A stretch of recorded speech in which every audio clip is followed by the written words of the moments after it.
Hello, and welcome back to Honkai Impact. I hope there was a better way to check. Oh, there we go. I want to check my stamina. Turns out it's full, so let's spend it. Okay. Welt? Nah. Yeah. Oh, I would actually go with Himiko, but alas, no Himiko. I mean, I could refresh, but I can't bother. Alright. What a headache indeed. Go for this. Who's next? Pretty good crowd today. Let's rock. My turn. In the name of Landau, a will forged in ice never falters! In which case, don't need anything else. Go away. This ends here! So you are afraid of me. I'll end your misery.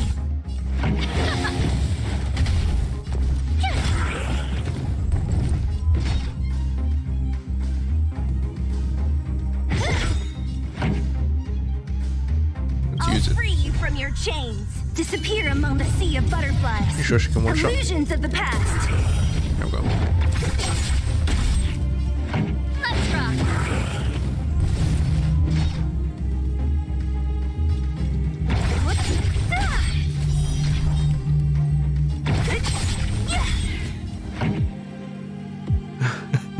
And her ult is back up again. Good thing. Tough luck running into me.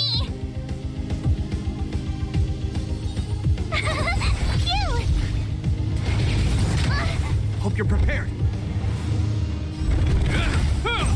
So you are afraid of me. Who's next?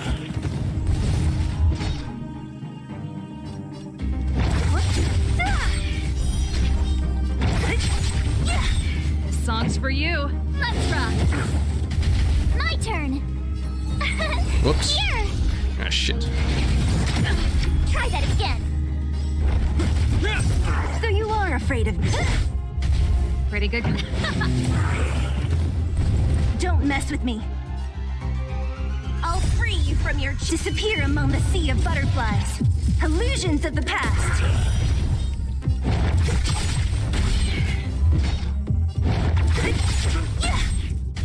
This song's for you. Let's rock.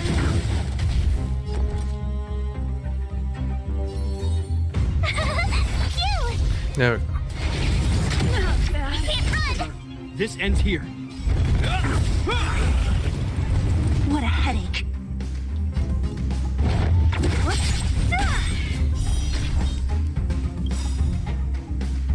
Who's next? Disappear among the sea of butterflies. Illusions of the past. Pretty good. Battle over. Alright. That'll do. Yeah, I hate when this thing appears and you can't press anything.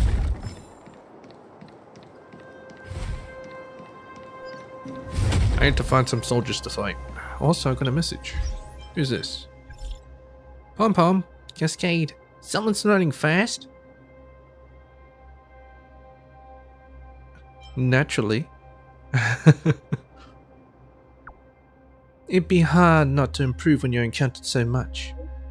There'll be more wondrous experiences waiting for you in future adventures, Cascade. It's easy to feel lost when you're barely traveling alone on a journey of growth. Sometimes it's wise to reach out and ask outstanding seniors for advice. The lights are like lighthouses on the night ocean and are very hard to replace. Typo. It's you've been, not your belly. Yes. Hurry and come back to the express when you can. It's easier to face-to-face communication. Alright, sure.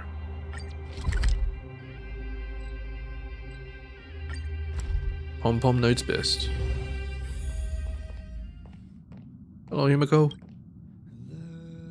Where's the Cascade? Something I want to ask. Nothing. Why are you standing around there? Hey, Wells. Anything interesting you come across? Nothing. Hey, Pom Pom. Cascade! What'd you call me back for? Pom Pom is so clumsy at messaging people and keeps pressing the wrong thing. Come back regularly and see Pom Pom face to face, Cascade. Pom Pom called you back this time for a very simple reason, Cascade. Have you ever been a bit confused or troubled on your journey of growth? A little. Well, that's normal. Pom Pom remembers feeling similarly bewildered back in the day. I'd stay up all night gazing up at the stars, exploring. Whoops. How'd that sentence go again? Drats. Pom Pom completely blanked on what comes after. Anyway, it's great to see you continue growth, Cascade. Here's a reward for you. Quick, take it. Is that a hug?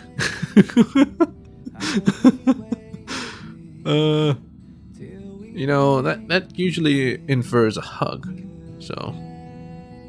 And about what just happened to Pom Pom, please don't tell anyone. It was just a minor slip-up. Don't forget about home. Hello, Pom Pom. You finally got some leisure time. Don't forget to grab some sleep when you're done wandering about. About March 7th, Pom Pom's ears. Now, of all the passengers on the express, March 7 causes the most headaches for me. She always wants to tie my ears into bows. So whenever I see March with her camera in hand, Pom Pom will find an excuse to go do something else. Pom Pom's always really busy after all. You finally got some. That's my Trailblaze level.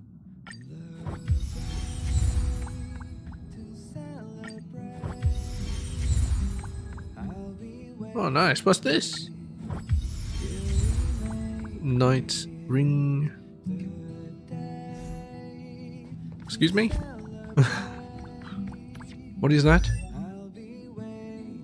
Oh, I don't think I can equip it yet. Well, anyway. Now, preservation's good and all, but I'll switch back to my own normal team. Yeah, enable team.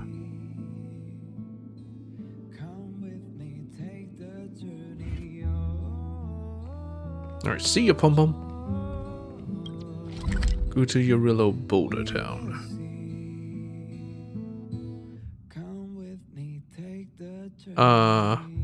Was I supposed to be inside the building? Oh, well, whatever.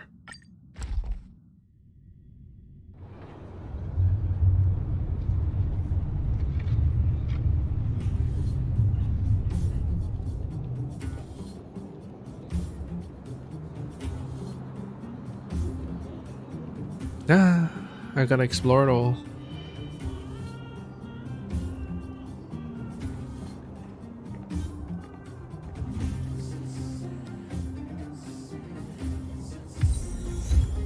Lost World. How about I go back in?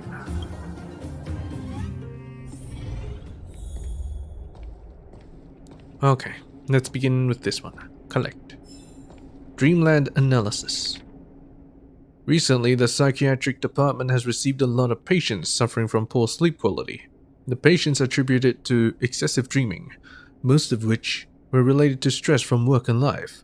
Normally, I'd ask patients to record their dreams, which I would then analyze. Through the Dreamland, patients could learn from their mental experience, something they wouldn't have done otherwise.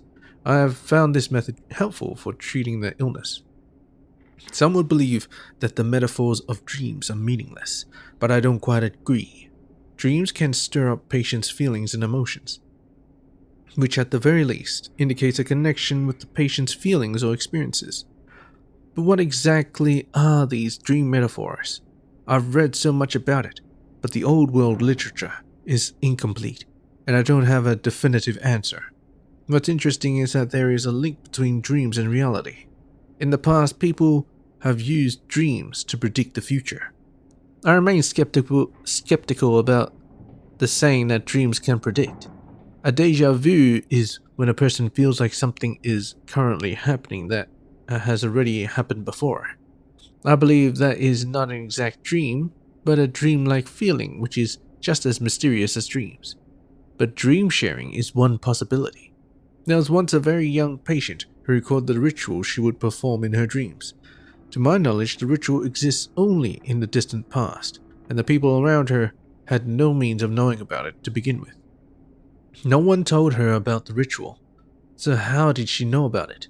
This is why I believe that some dreams can be affected and influenced by others, but I have no idea how this sharing and the concept behind it works. I am also reminded of one more thing. Maybe it has nothing to do with dreams or prophecy. A patient once asked me, "Is there anything real in a dream?" The question is a hard one to answer. After all, your senses and memories are mixed together, and it's hard to tell them apart in a dream. We can only admit that we know too little about the dreamland. Alright, one down. Let's keep going. Musicians of Belbog Volume 2. Chapter 2. More snow fell on its face, and the load it was carrying felt ever heavier. The old donkey felt the cold was hurting even his hooves. Nay, nay, nay. When is this snowstorm going to end? A smart old hound heard the donkey's complaint and yawned as it was lying down behind some tree roots. Woof, woof, woof. Sandstorm won't end. Why run in a rush? Careful, you'll fall. The snow made it hard for the donkey to see, and it had no strength to keep walking, so it hid behind the tree roots with the hound to shelter from the snow. But why would a hound appear in the snow-filled wilderness? The old donkey was intrigued. Nay, nay, thank you, old fella, but why are you lying in snow? Hearing this, the old hound only shook its head. Woof, woof, you're welcome. Snow won't stop me. Pray are not. Master was not nice.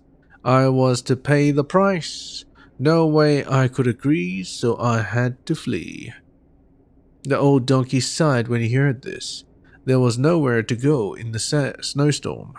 How could they stay alive? But he immediately thought of a good idea. Nay, nay, nay. Listen to me. There is a city called Belobog, and the weather there is very mild. I can play a tune, and you can beat a drum, and we'll make the stage our home. The old hound thought it was a great idea.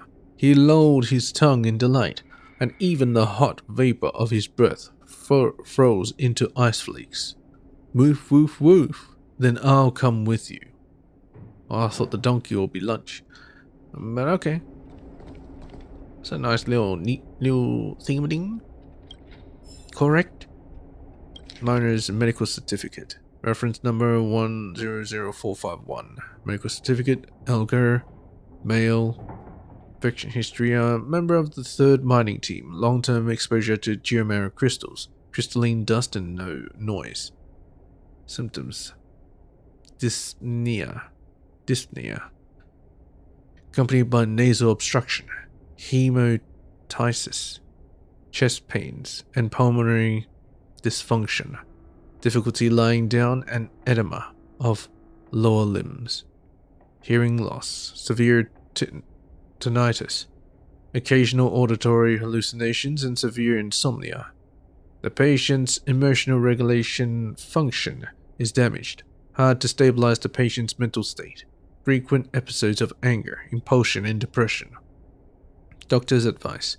The patient has been mining geomera for over 5 consecutive years and has severe symptoms of pneumoconiosis.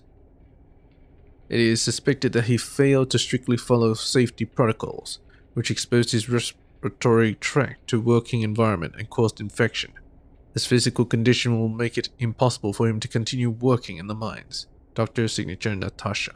Appendix. Suggest thoroughly inspecting the safety and quality of the protective equipment. You got infected by geomeral dust. Usually happens in, what do you call it? Industrialization. Chapter 3. The two animals walked together in the snow. Suddenly the hound saw something fluffy by the side of the road. The old hound shook his head, thinking it was a trick of his eyes. Woof, woof, woof, my friend. Look over there. Is there a ball of fur? That fluff ball actually reacted to the old hound's words and popped out a pair of ears. Meow, meow, meow. I am no fur ball. The old donkey and hound fixed their eyes and saw the fluff ball was a sad-looking old black cat. I was once a prized rat catcher, but in old age I became a no-good walker. Wanted to toss me yonder, did my old master. Meow, meow, meow. Snow's cold all over. Where to find food ever? The old donkey shook his head. The old black cat was going to lose its life if no one looked after it. He suddenly remembered that cats like to sing at night, so he said to the cat, Nay, nay, nay, old Whiskers, worry no more. We head to Belobog, where the weather is mild. You love to sing at night, so we can go to the Golden Theater and sing all right. The old black cat thought for a while and decided this was not a bad idea, so the old cat flicked its ears and joined the old donkey and the hound's journey. Okay. Musicians. True ending. It seems someone forcibly tore off this sheet of paper from a book. Chapter 6. The 4 poor animals all had rumbled stomachs and had no energy left to think. We can give you a good performance. Would that be enough for a simple meal? The hotel owner thought briefly and smiled kindly at the 4 animals. I didn't take you for artists. How can I possibly take your money? The 4 musicians became delighted at this. What a nice owner. Then the owner led the 4 friends into a private room. What would you like to eat? Why not come with me to the kitchen to have a look? Oh. Everyone was too hungry to move, and only the old rooster was still lively. Cock-a-doodle-doo, how wonderful. Everyone sit tight, I'll pick out our dinner. Oh. The rooster happily headed to the kitchen with the owner, and the rest of the friends waited patiently in the room. Oh. Soon the old hound smelled the scent of food with its sharp nose. Woof, woof, woof. Quick, sniff. This smells delicious. The old donkey had a big nose and smelled lots of the scent. Nay, nay, nay, indeed. What food could be so tasty? The wise old cat tried recalling food it had eaten before. Meow, meow, meow. This is good. This is a scent of animal fat. We're in for a good treat. The owner then returned with a pot of fragrant soup. Friends, enjoy this fowl and ginseng soup. And that was how the story of the 4 musicians in Belobog ended. There was a comment at the bottom of the page in elegant handwriting. What kind of ending is this? I'm gonna write an ending for this story myself. Oh. Oh. Oh.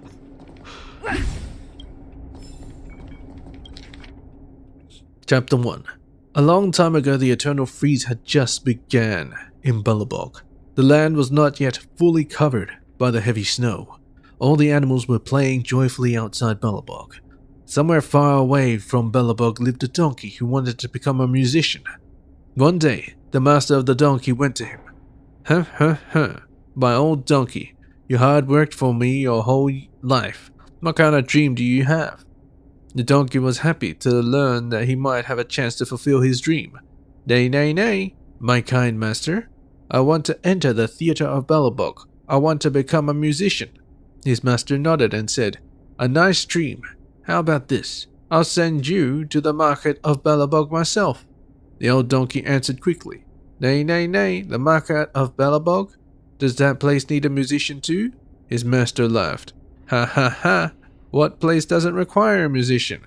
Come to the backyard tomorrow morning. Don't be late. The old donkey recalled that many of his animal friends taken to the backyard had never returned. Only then did he realize that he was in big trouble. So the donkey packed up supplies and belongings and ran into the dark, snowy night.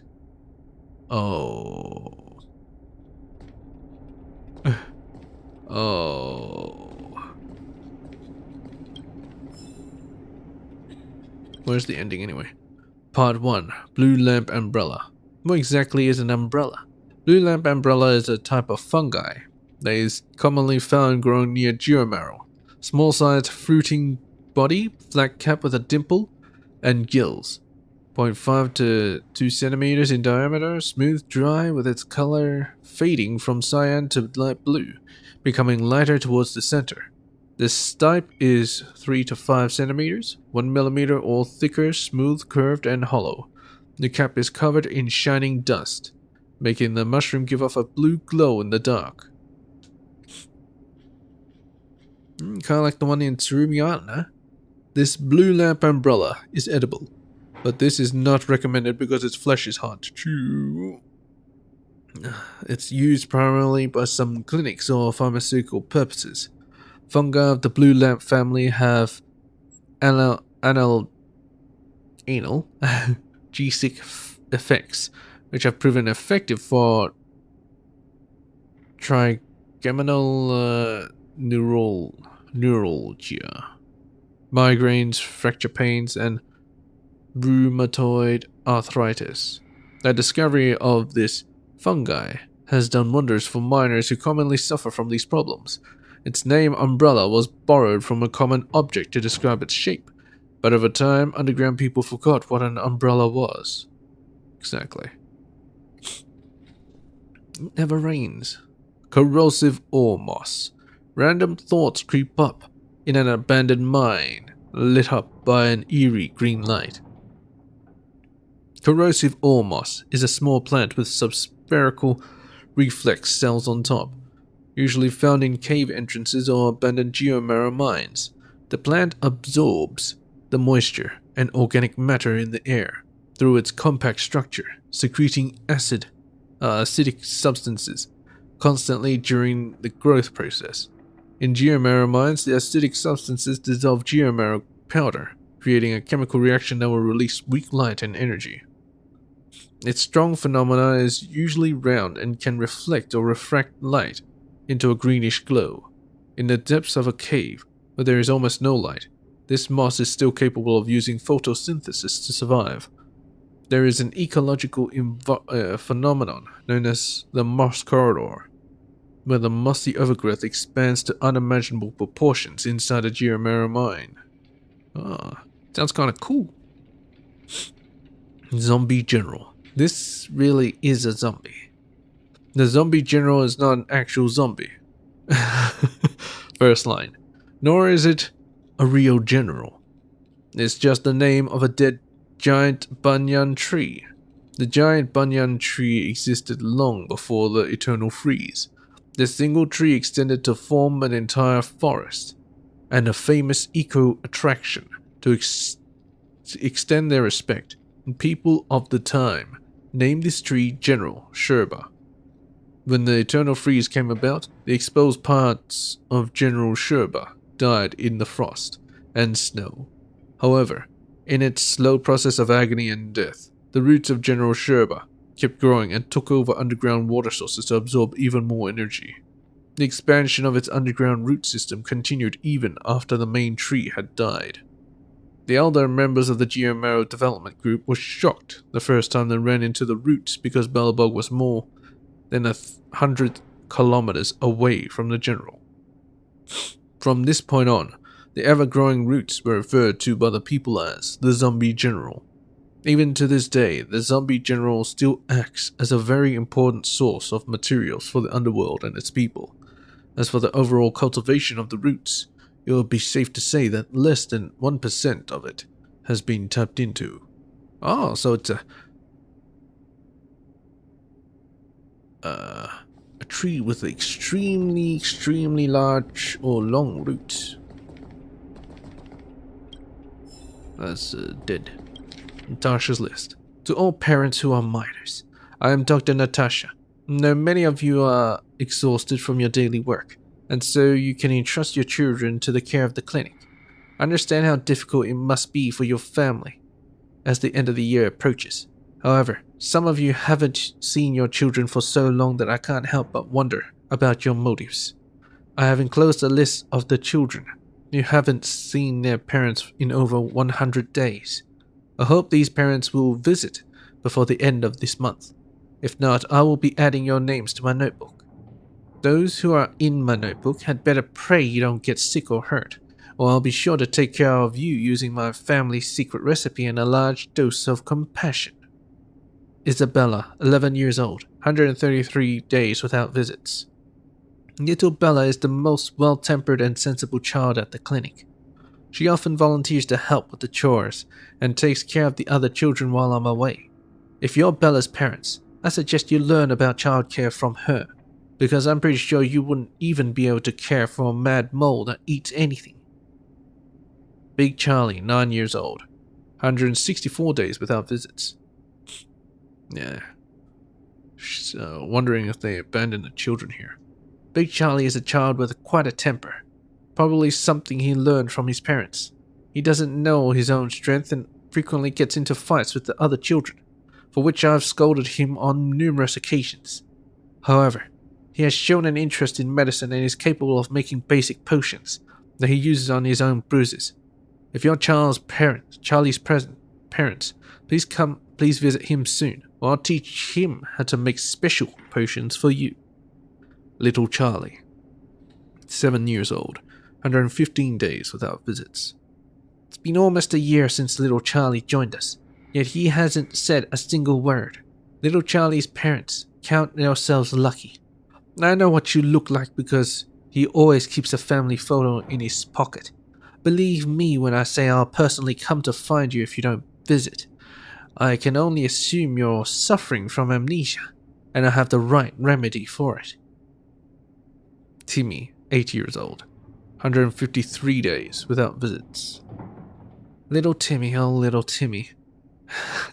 Is it Timmy? Timmy from the bridge in Genshin Impact? What a headache. I don't know where he read about the existence of pigeons.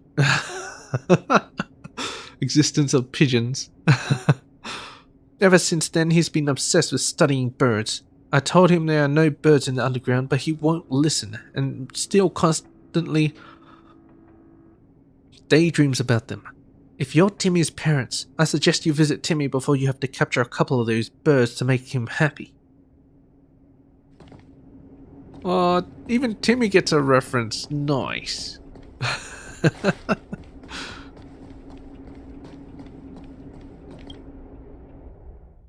Okay, that didn't take too long, but yeah. Alright, before I talk to her, let us assess the map. So it's right there. I'm gonna go up here and maybe this way, and I'll explore these major two areas.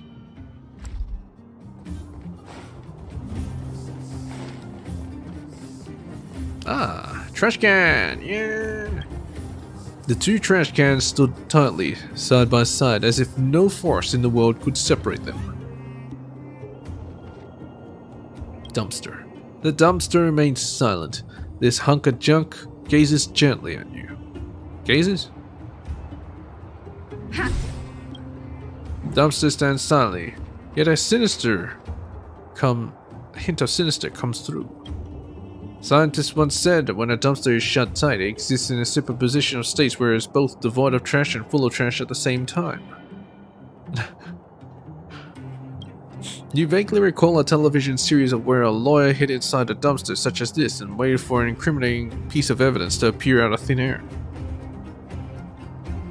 Don't know the reference to that. You vaguely recall a television series where a homeless kid hid inside a dumpster like this and tightly covered his mouth and waited for his armed pursuers to leave. Got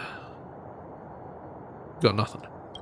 You vaguely recall a video game in which the protagonist hid inside one of these dumpsters and quietly took out the enemy while they approached. Well, that's Hitman. You vaguely recall a video game in which a destitute police officer could not, room and dove in a dumpster amidst the taunting laughter of the shopkeeper and apparently got an achievement out of it. What?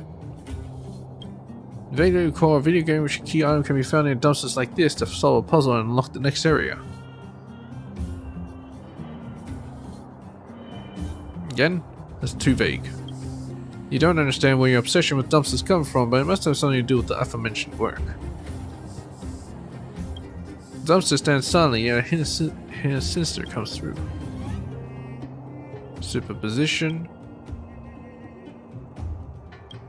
Two trash cans stood tightly side by side. The shadows melt together as if they are locked in an embrace. As long as the trash cans stand together, they can weather all difficulties in the universe. Two trash cans stood tightly side by side, as no force can separate them. One falls, the other will surely follow.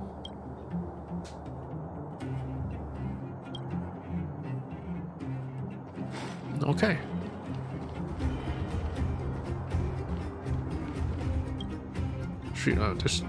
This description should suffice. Street lamp will not drop items or material, and it will not unlock a new mission. Why are you investigating a street lamp? It doesn't do anything. This is a street lamp. This description should suffice. Spend some time on things that might have a reward. This is only a street lamp. It plays the part of a Zeitgeber in the underground, in dim underground.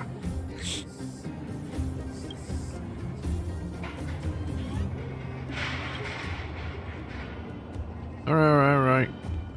I'm out of here.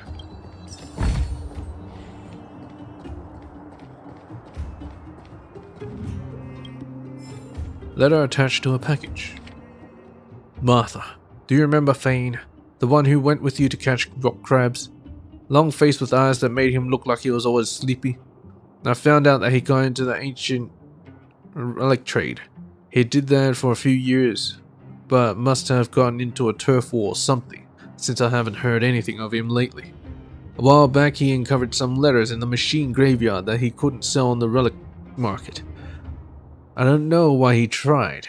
Anything that isn't a relic is worthless there. He came to me out of desperation and asked if I'd take them. I only purchase aquatic goods, not garbage. If someone brings me rock crabs, no problem. But what am I supposed to do with letters? Anyway, for old friendship's sake, I ended up buying them at a low price. Even after I bought them, he was still trying to fool me. He told me they contained sales reports on aquatic goods, which is why he sold them to me and not the collectors. Out of dozens of letters, there was only one that he mentioned a type of crab. The tunnel rock crab. In all my years of being in this business, I've never heard of it before. Judging from the name, it's probably related to the standard rock crab. Or maybe they're one and the same. I did hear a funny story about rock crabs. Rock crabs never used to hide in the rocks. They only started doing so to protect themselves from the hordes of people trying to eat them. Maybe that's when the crabs changed their own name. Anyway, the letter mentioned there were many crabs in the underground mining area. Left unattended, they caused the tunnels to collapse in less than 200 years, along with the city above. Well, it's been a long time and nothing has changed. The only difference is all the crabs are gone now. Probably extinct from all of us eating them. I can tell the people back then didn't know much. They had nothing better to do than frighten themselves all day long. If there were as many crabs now as there was back then, I wouldn't have to worry. The price of rock crabs is high, and they might already be extinct since I can't catch any. I may have to find a different job. I heard you're currently studying history in Wildfire. I came across these letters and thought they could be useful to you, so I forwarded them over. All I ask in return is that you introduce me to the chef there. What do you think, Marcel? I think it's great.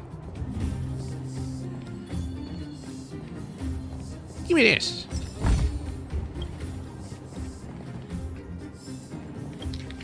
Gathering Place message board. Welcome to the Gathering Place. You can provide whatever feedback you have about our service here. Customer name, old customer, suggestion. Did you not wash your cups again? There are even handprints on the cup. The water bill is going up, but your service is getting worse. I want a refund. Boulder Town locals love Boulder Town. Here's the latest news. There are some strangers in town lately. They got all kinds of fancy hair colors and are traveling with that trickster merchant. They look really dodgy and probably thugs from the other towns. Everyone be careful when you walk around and be on your lookout for outsiders. I hear they're thieves.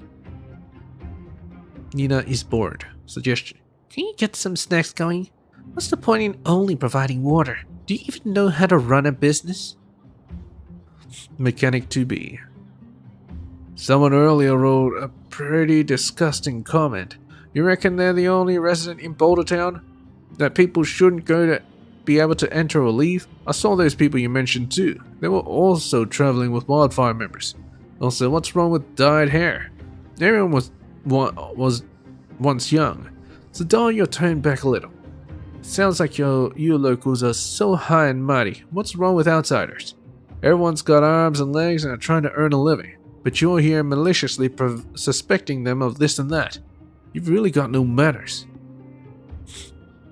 Grandpa trying to help. Everyone, please mind your manners and watch your words when leaving comments here. Don't hurt people, don't make bad jokes, and don't provoke others. People need to learn to be considerate when communicating.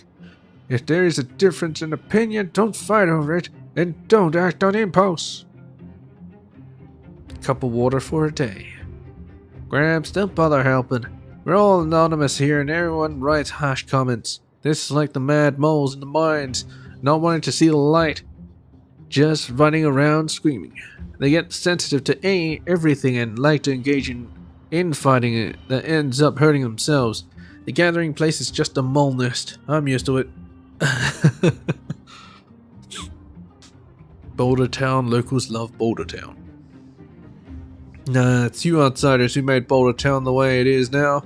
Wasn't it you lot who begged us to take you in? Now you have the guts to call everyone mad moles? Listen to what you're saying and don't put words in the mouths of the Boulder Town locals. We are not the same as you.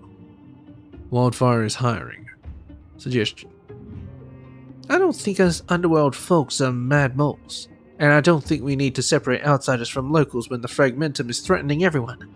I'm a local born and bred, but when I ran across monsters in the mines, it was outsiders who carried me on their shoulders and saved my life.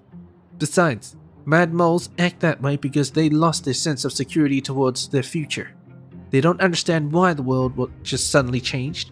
The feeling of security is a fundamental survival need for all creatures, and all animals are equal under the threat of the fragmentum.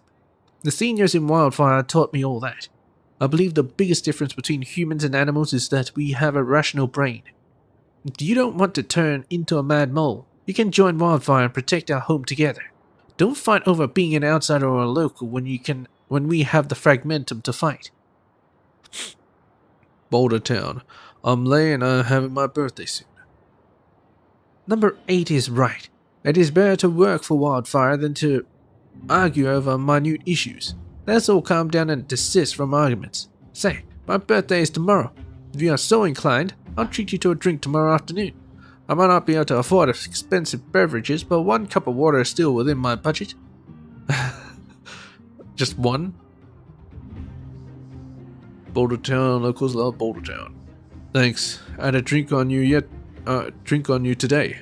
Appreciate the treat. But judging from the way you speak, you're not a local, are you? Mechanic 2B. Lay, I think you just wasted your money.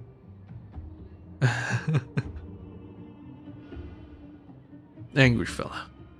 Go on, keep commenting. Every time I read this booklet, it's just full of comments, so why does no one comment when I started to write in it? Y'all look down on us migrants from other towns. It's all you local groups chatting in this book, no? I ain't going nowhere. I'm gonna come every day to see just who is writing a thesis in these messages and what kind of new stuff you write about.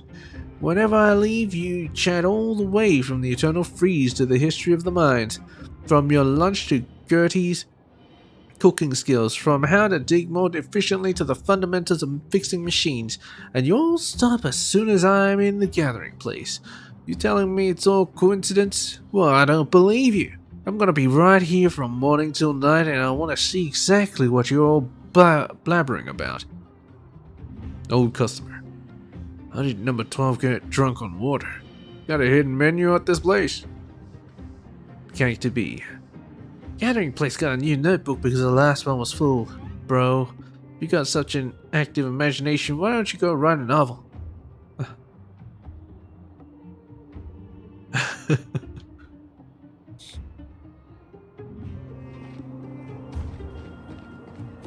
Got drunk on water.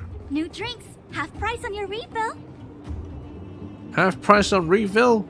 Shit! I'm in. Now trash can. See a pitiful trash can made of tin, with the door so clearly dented from trauma. It seems like someone took their pent-up emotions on whilst passing by. Me. Trash can. Don't get too close without courage. 2 with a good match. Don't see any point in investigating a trash can. Alright. Well, anyway, I gotta look through my stuff. Travel encounters. Done hung? Hurry up and finish reading so I can throw it away.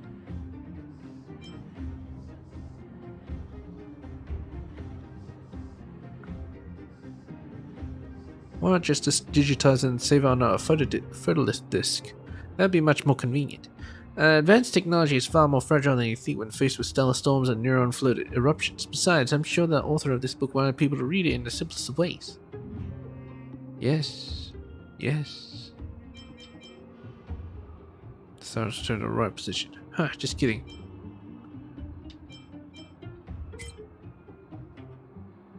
Okay. The table, oh yeah. I think I read all these. Boy would always make sure his gloves and elbow guards were in good shape before leaving. He treasured his gloves more than anything because they were tight enough to hide secrets. With this layer of protection, no one could see the bandages on his hand and the wound beneath them. He would be treated as if he was normal, and he would be greeted just like everyone else. That was all he asked for. In reality, most prey don't realize when danger is encroaching. This one is no exception. The sniper scope slowly centers on a man throwing banknotes stack after stack, who seems completely oblivious to his impending demise. So that's what greed looks like. That amount is equal to several of my contracts already. No wonder someone wants him dead. As if these thoughts were broadcasted out loud, the man in the scope turns his head, looking straight into the eyes of the sniper. I've been waiting for you. Would this much be enough for you to hear me out? Someone wants to snipe Sampo. You're awake. Thank you. You saved my life, Natasha. The one who should be saying thanks is me. No, I should be thanking you for holding on until I finish the surgery. The doctor and patient smiled wearily at each other and said nothing more. What can be more joyous than purging disharmony? If you ever thought about these walls will lead us to victory, just look at the brave souls standing atop them. Death of all things natural as they birth, time erodes everything, turning intangible entities to dust. Hunter's eyes are clearest. Blistering notched. Fingers clenched to make a fist. Strength is built via numbers. I give myself something higher than the concept of us. Only those who aren't affected by time can survive time. Human extinction is inevitable, but the library will live on, lonely, immobile, and hidden from the public. Its vast collection is useless, yet pure from corruption. How does one make perfect the past of a planet? Now, immediately rend the planet asunder. Freedom fighters will never die, as their stories will forever be told. The battle has begun. Arrows are thirsty for blood. The Annihility might find us, but there is a non-zero chance that they might not. Those running away from the past think no one understands their despair. When they finally take a breather, they'll find their future selves staring right at them with bloodshot eyes. He stared into the void, hanging high like the dark sun at the end of all matter, or a mouth that answered all questions. It said blank, blank, blank, blank. The answer couldn't be expressed in any human language, but could be understood by all. We will no longer fight alone. The IPC will stand alongside everyone in assistance. When life has lost its meaning, please continue to bestow life upon it. Life is the existence of order beyond a certain threshold. Its birth is the final answer to the silent universe, declaring the end to the era of old chaos.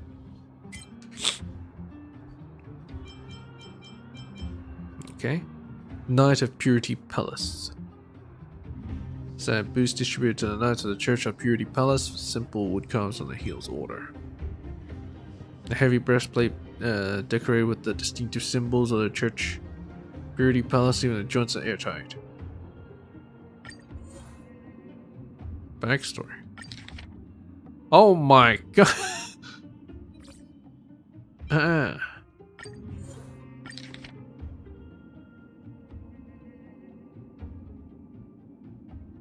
Knight's Iron Boots of Order. Huh.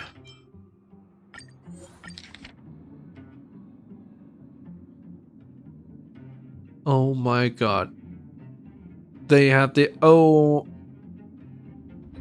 Each piece has their own backstory. You have got to be shitting me. I'll leave that for later.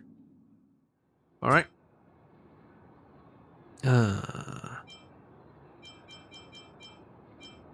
Can't remember. One leaf, one world. Yes. It's imaginary leaf. Let's grab as much as we can. Clipoth will need them. I have no idea whether the Aeon need them or not. All I know is that the IPC will pay big bucks for them. Meteoric alloy. Gaseous liquid. The answer, my friend, is blowing the gaseous liquid. The answer is blowing the gaseous liquid. What? Sow in the spring, harvest in the autumn. Seed.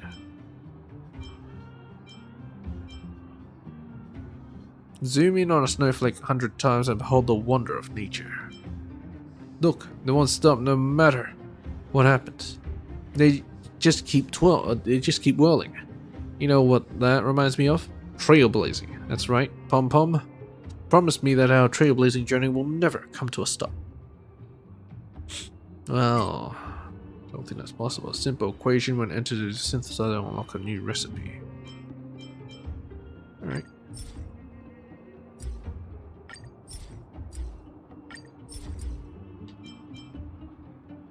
If you read up to this part, then you should go spend 30 minutes learning how to perform CPR. You wouldn't find it useful most of the time, but when you do, you'll thank those 30 minutes. Most of those things are beautiful in their own way.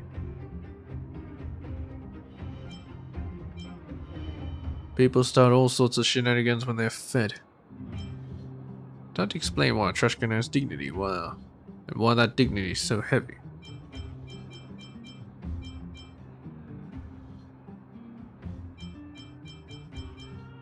Now some facts. Imaginary energy contains power, and the human body needs power. Therefore, the human body can absorb imaginary energy.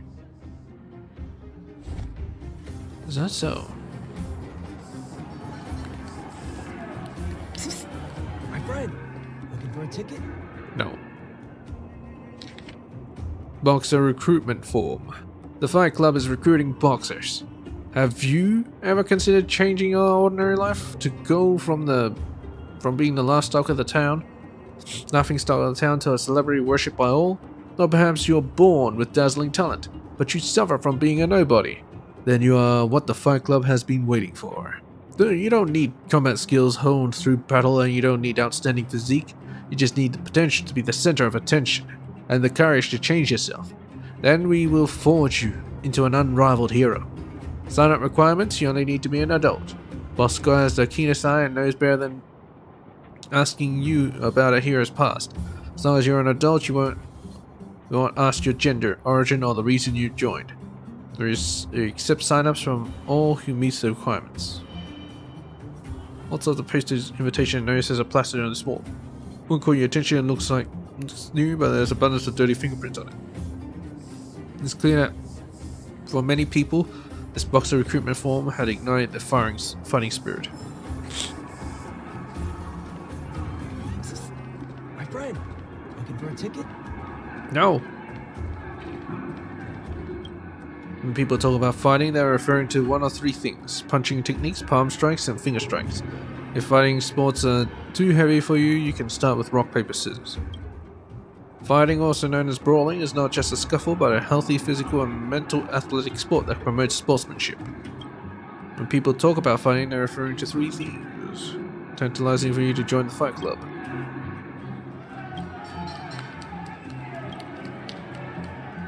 Alright. Should I go in? No, probably not. Mysterious kid, gatekeeper of the underground ring. Hey, are you here for the Dark Fist tournament? What's the Dark Fist tournament? Can't disclose much if you don't have the club invitation. All I can say is that only selected fighters get to enter the high-class fisticuff known as the Dark Fist tournament. It's 1,000 times more exciting than anything else in the club. I guess you need an invitation from the fight club. Interesting boy. Then go away. What's wrong with this kid? The road closure barrier leaves you with an infinite reverie about the future. Maybe someday in the future the metal barriers will disappear from this world, opening doors toward a future possibility. Road closure barriers, yeah.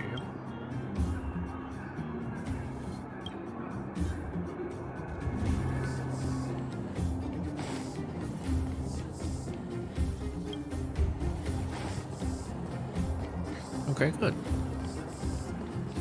See if I can go in. I probably can't. My friend. No, I can. Oh well. Investigate. The fight club in the underworld comes in two ambiences, noisy and noisier. But in such boisterous avenue, you notice someone conspicuously out of place. You know from past observations that there would be one such person in every such occasion, but this one seems different somehow. The quaint envelope sits unremarkably on a wooden crate that is being used as a side table, yet it exudes a unique quality of its own. Silent, elegant, independent, and even a hint of darkness. You also see invitation written in big crooked letters. You find yourself unable to pry your eyes from it. It's mine now. That's the right move. No one could resist such a silent, elegant, independent, and slightly dark envelope of invitation. Dark Fist tournament invitation there. Wait, what? It's that easy? Black envelope. A pitiful pin hangs on the spot where it should have been a fire lacquer seal. On the back is writing in large crooked letters, invitation. I see you're a chosen one. Chosen one? Well, I'll have the invitation now. Sandbag. See a sandbag. Job is to take a beating. What you learn from observing the sandbag, if you don't make a sound, no one will know how much pain you're in. When assaulted with blows, try to move with force and counterattack using momentum. It pays to be heavy. When people are attacking you, their hands will hurt. You learn from observing the sandbag. Commit to your choices, even if you're falling. Stylistic theatrics is a waste of time that no one appreciates. When assaulted with blows, try to move with force and counterattack using momentum.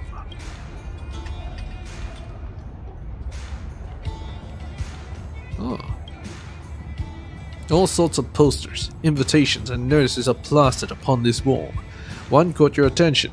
It looks new, but there are abundance of dirty fingerprints on it. It's clear that for many people, the boxer. All forms of paper has been cut and taped on these patchy walls. Just one look at it, you can tell much the cacophony of saturated the space. Never be able to see a wall like this in Belbog. Sheets of paper. Surface like moss, walls are overworld are classy and stately, while those in Underworld exude a unique, quaint poignancy. Belleville streets occupy every inch of the surface like moss. Chaotically taped on this patch wall with just one look at it, you can almost hear the cacophony of saturated space.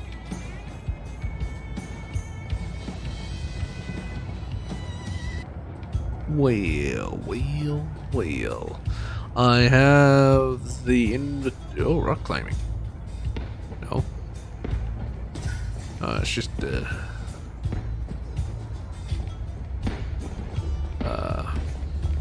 boxing gloves. There's no one in the ring. I'm not sure what they're talking about. Well, hey there, kid. Looking for Come a on, ticket? Mom. Let's go. What? Is she boxing? Are you here for the Dark Fist tournament? See, I got the invitation. I didn't expect you to get an invitation. See, you're a chosen one. Follow me.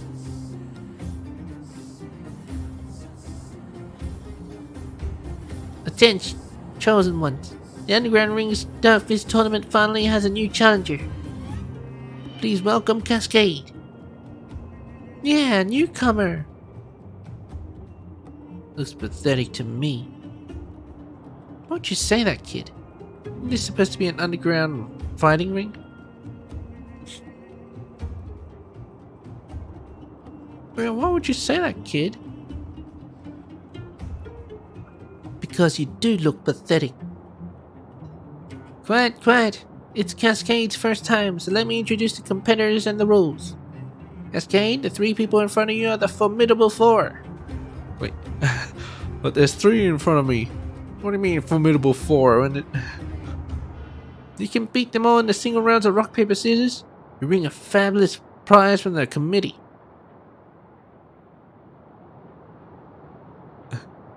Why are there only 3 people in the Formidable 4? There's a committee? So formal. First of the Formidable 4. Jimmy's daddy won't let him out until he's done with his homework. Hush. The whereabouts of the Formidable 4 are top secret. Alright, quit yapping and start the match. Alright. Mysterious key, just do it. Good challenge the Formidable 4. Remember, it's 1 round each. Gatekeeper. Master of the Dark Fist. Hi, miss. Ready for rock, paper, scissors? The rookie Cascade is taking on Mary. On my signal. 1, 2. Battles can happen unexpectedly. So what is your move? She looks like a scissors. So let's go with rock. Aha! Scissors! Oh no! Oh no! Cascade has beaten Mary. Mary, one of the Formidable 4 has lost. Do we have a rising star in the Dark Fist tournament? I impressed myself. I lost. This is just too good. Say a line, Mary. Huh? The one about the weakest. All right. You may have won, miss, but I am the weakest of the Formidable 4, so enjoy the victory while you can. Looks like this child is simply having fun. Hello. Alright, talk to the first one again. This is just too good. Hello, second. The rookie Cascade is taking on Tom. Not talking because silent waters run deep. What? Are you ready? It looks like Tom is ready. On my signal, 1, 2. Silent Kid doesn't react to anything that is said at all. You're not sure if he's indeed ready for you. Even if he was, you still couldn't get any read off him, because he showed no tell. Gotta say, aces are airtight for a reason. So what's your move? Well, to be honest, he looks like a paper, so I'll say scissors. He wasn't ready. What? Tom chose rock. Shit! Kid is still not reacting. How can anyone, let alone a child, not respond to winning? Just can't fathom it at all. But you know one thing, you lost, and decisively. God dang it! That's 1 round. I challenged a Formidable 4. Remember, it's 1 round each.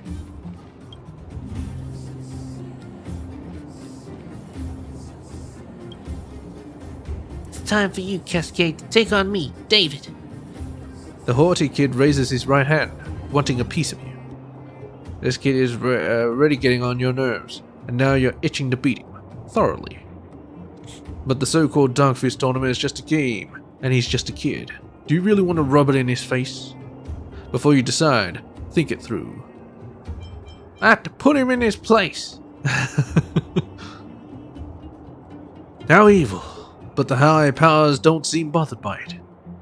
In other words, it actually might not be a bad idea to humble the kid with an eye for an eye. In no time, you've convinced yourself to teach the kid a lesson, so just do it. At the very least, Lan, who controls the path of the hut, would be glad to hear this. Distract and switch. Brilliant plan. As you two reveal your hands, you shout, "Look, is that Dr. Natasha?" Your young and naive opponents have never seen such a tactic before. Indeed, he's startled by your words, and you grasp the opportunity to change your rock into the running scissors. No one notices the move. You win, and in much delight. The rookie Cascade has scored 2 points. I guess we have a winner as game over. According to the rules, you get a prize. This is the secret of making our wrathful gauntlets. Just follow its instructions and you can create powerful gauntlets. How's that for Dark Fist? Dark indeed. Where'd you get such a dangerous thing? That's an underground ring Dark Fist tournament secret. Okay, it's getting late. Mary, Tom, and David, we should get back to the clinic. Alright, let's go. I'll be back. Just you wait. For ages 12 and up. Hello. Anyway, moving on. Now we go down here.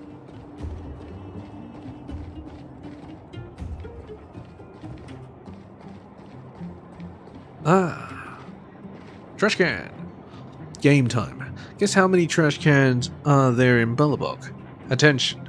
Trash cans put side by side together are considered as one. Those that you can see but cannot be reached do not count. I gotta say, it sounds a lot like 21. Nice answer. Honestly, it is uncertain if your answer is correct, but this is the Underworld after all. This trash can has not seen its overworld relatives in a long time. You know what? Here comes a question with a definite answer. Guess, how many trash cans are there in this town? The rules are the same. Trash cans placed side by side are considered as one, but those you count only these cylindrical trash cans. How do I know? This is not fair. The trash can thinks you're right. This isn't fair. Who would count the number of existing trash cans? So let's stop this game right now. It's too childish. Childish! Doesn't seem to much point in investigating a trash can. So you're feeling down on your luck? Good match. A huge dumpster filled to the brim. The mixture of all kinds of trash results in a putrid odor. However, those who live in the underworld have some consolation. They don't need to go through the trouble of sorting their garbage. This old dumpster stands silently, carrying its own resolute gravitas that reminds you of an elder of a vast wisdom. It stood on the side of the street for years, witnessing its rise and fall. Great, I will open it. Fine, I won't touch it. I pay respects to it.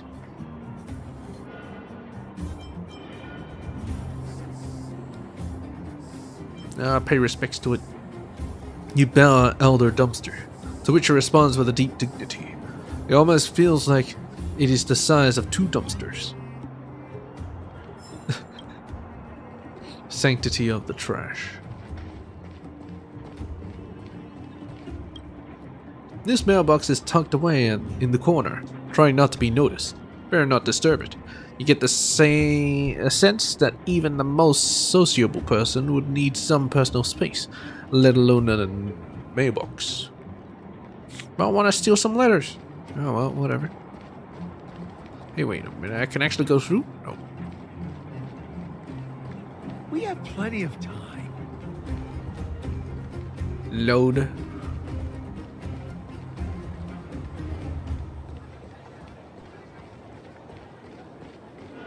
Iron Burrs. Rivet Town. So there's Boulder Town, then we're going over to Rivet Town.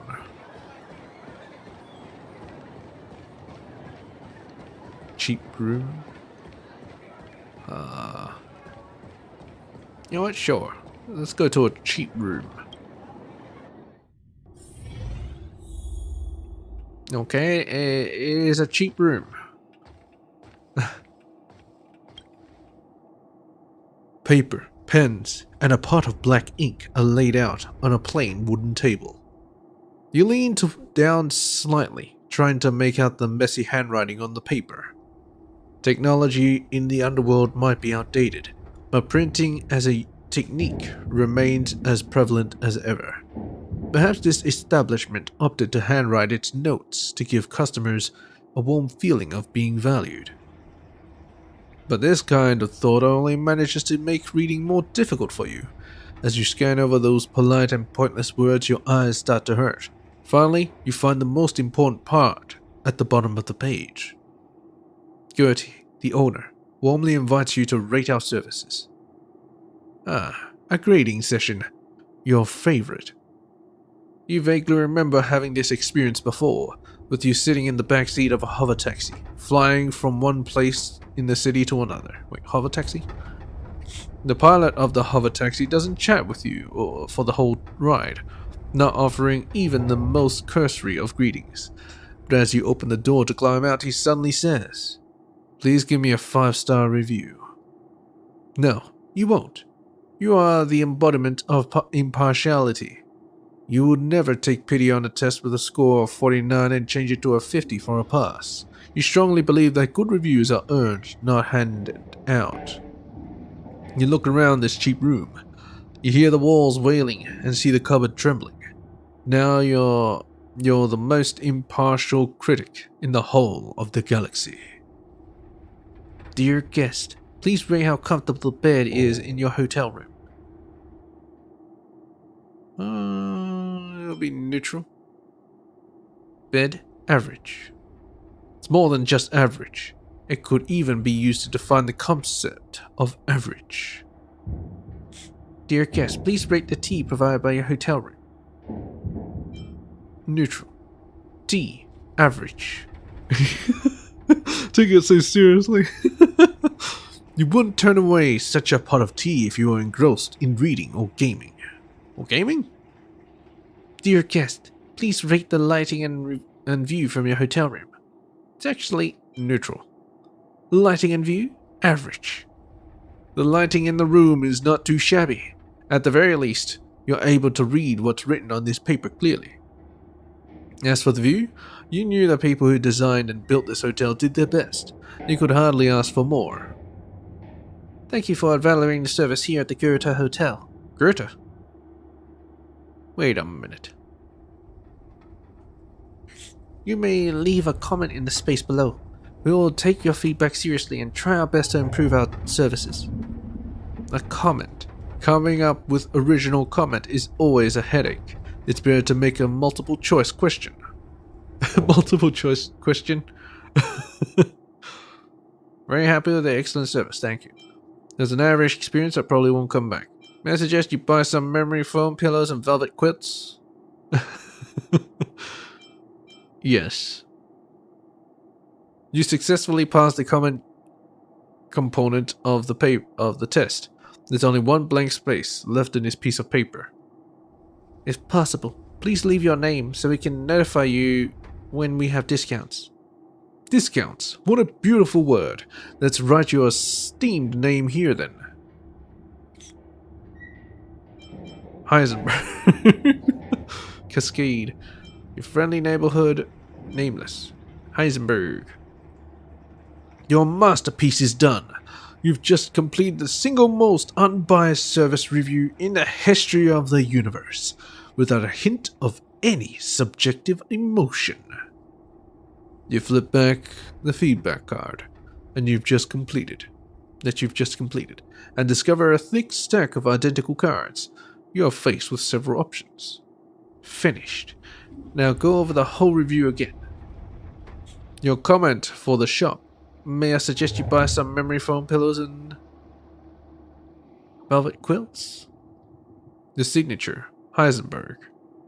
You're rating for the bed, neutral. You're rating for the tea, neutral. You're rating for the lighting view, neutral. I'm done. I regret everything. You put away the completed service evaluation card. Perhaps you should give it straight to Gertie to demonstrate your status as a valued guest. Took it so seriously. I love it. Greasy food magazine? Hell yeah! Due to being hung over the counter and was continuously exposed to cooking fumes, the edges of the paper have been stained with oil sprays. I'm planning to develop some new dishes. If you have any ideas, let me know. Gertie. New item of the week, wild herb soup. Customer comment, it looks kinda bad. It's all goopy and stuff, so it turned me off a bit. Done. It's called wild herb soup, but it's actually moss from the cave. The texture is refreshingly nice. The moss is cooked to the point of melting in your mouth, and it took on the broth's sweet and sour taste. It's hearty but not heavy. Such a wonderful palate cleanser. I do agree with the comment above there. Maybe change the name or other customers may complain.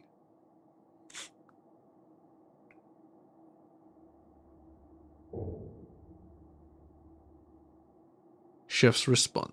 Saunders. Chef's response. Understood. I'm okay as long as its taste is good. I'll think of a new name, but perhaps the moss supply is not stable. I'm not even sure I want to put it on the menu. New item of the week, iron pot braised olm. Did you get the iron pot from some decommissioned machines? It's clean, but some parts of the edge is a little rusty. Killed my appetite a little. Done. It's just Don and Saunders? Can't blame Don for being fussy. The gravy was nicely done, but I got burned a few times by the metal while trying to eat it. Gertie, is there a reason you insist on using the iron pot? Please consider switching to a different container. Chef's response. I apologize. Recently read in the old cookbook that iron pots are perfect for simmered soups and stewed dishes because they can maximize the deliciousness of the food itself. Let me think of how to improve on it. So sorry that it burned you. It's called Get Good, Saunders. New item of the week, improved iron pot, braised olm. The addition of crust is interesting. Makes the tin can look much classier. Gertie, will you decorate the crust? Crust. Done. Is that crust added on top of the iron pot? The only weak spot is that the dish has now become its feature. The crust is warmed by the residual heat until it is crispy, coupled with the tender olm meat, dipped into the gravy in the pot. I dare say this is the restaurant's piece de la resistance. Just from that little tweak. I think I know this. I've seen this before. And I think it is just iron pot. Something like that. I know of this dish. The real life dish. I haven't actually had it before. But yeah. I know what they're talking about. Chef's comment. Don, stop asking. I said no. Even if you ask me 10,000 times, I will not decorate the crust. Saunders, thank you for your constructive criticism. If it wasn't for you, I might not have realized the overheating issue with the pot. This dish will start being on the menu tomorrow onward. If you're coming over to eat, it's on the house, no worries. New item of the week. Candied mushrooms with pepper customer comments. Appetizing, but not filling enough. It's not even large enough to get stuck in my tooth cap. I had to go home and have about 6 pieces of rye bread. It's not even large enough to get stuck in my tooth cap. Don't tell me it's the guy with the celery or whatever.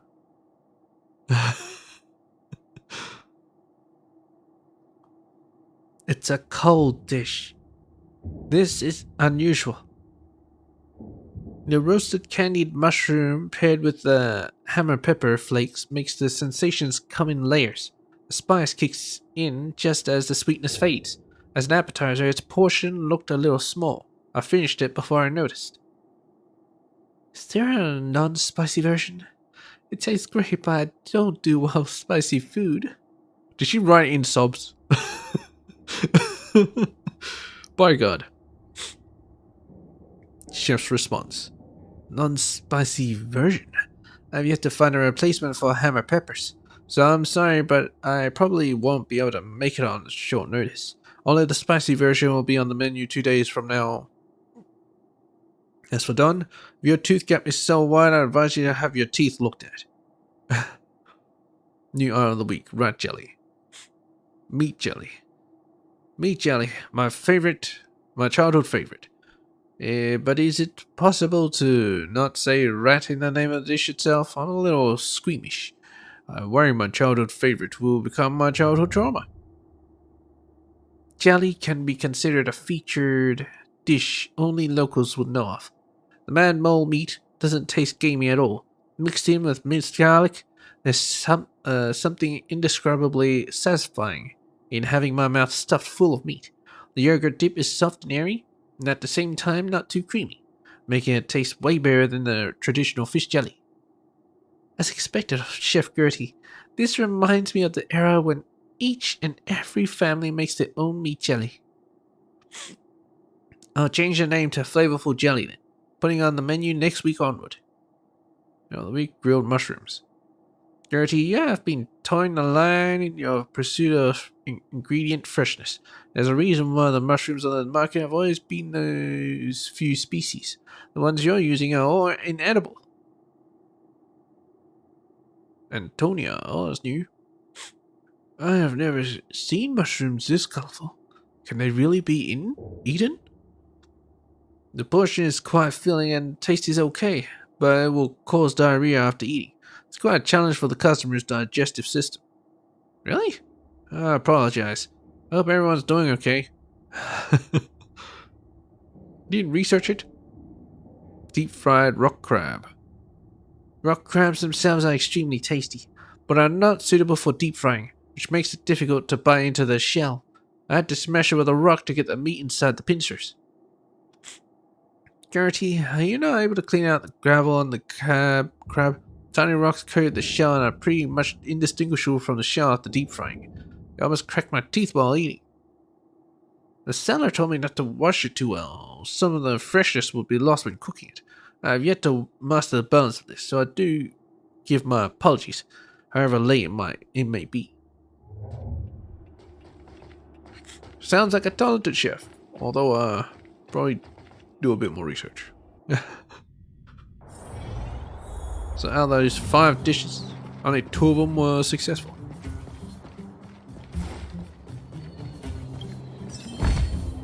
Looks good. Ah, I see there's more.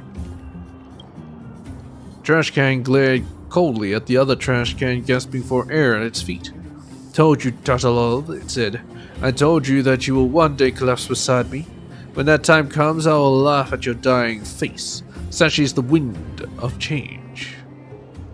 A goo of darkness dripped out of the dying trash can's form and continued to snake its way forward. It looked up at the cold eyes of the other trash can. 15 years had passed since it had been last seen that gaze, and the standing trash can was still tiny. It's me, that dying trash can bayed. I was the one who raised you. A wave of sharp pain enveloped it. At that moment, he realized that a certain trash bag had burst. The shooting pain coaxed a whimper out of the dying trash can, while the other one snickered satisfactorily. It crouched down and whispered a name in the ear of the dying trash can. You. The trash can's eyes were wide open, but no, you can't be. Its final words curdled inside its mouth like the teardrop hanging from the corner of its eye. What? What?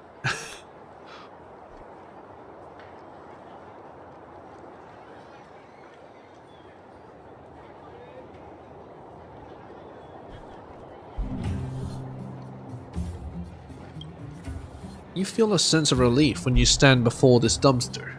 It's all over, breathes Bellabog's Winter. This is the last one. Your feeling no longer matters. What matters is that the ones who created these trash cans have fulfilled themselves.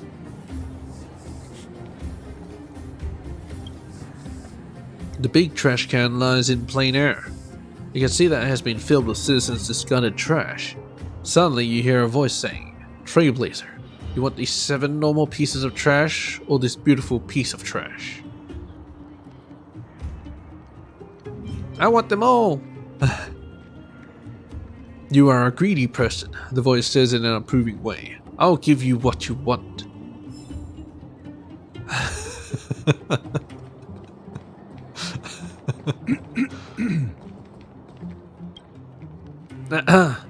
I'm here with the latest in today's news. A fierce conflict recently broke out between some miners and vagrants in the Great Mine. Svarog's robots forcibly intervened. With the help of the trio of outsiders, Wildfire successfully stabilized the situation and rescued the Underworld from great trouble. I knew that the Underground wouldn't survive without Wildfire. The vicissitudes of life. It's the end of the road for Bellabog. Another! Quit heckling, brat.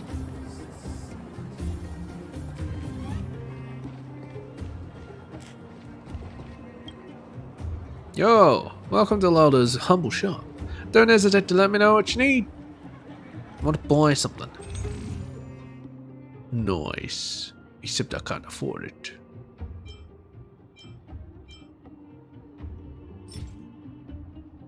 Exploring.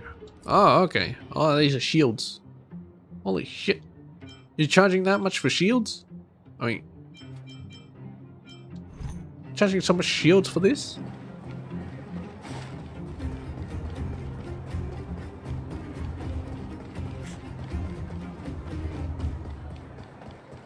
Investigate. I'm investigating. I can't progress. As an available.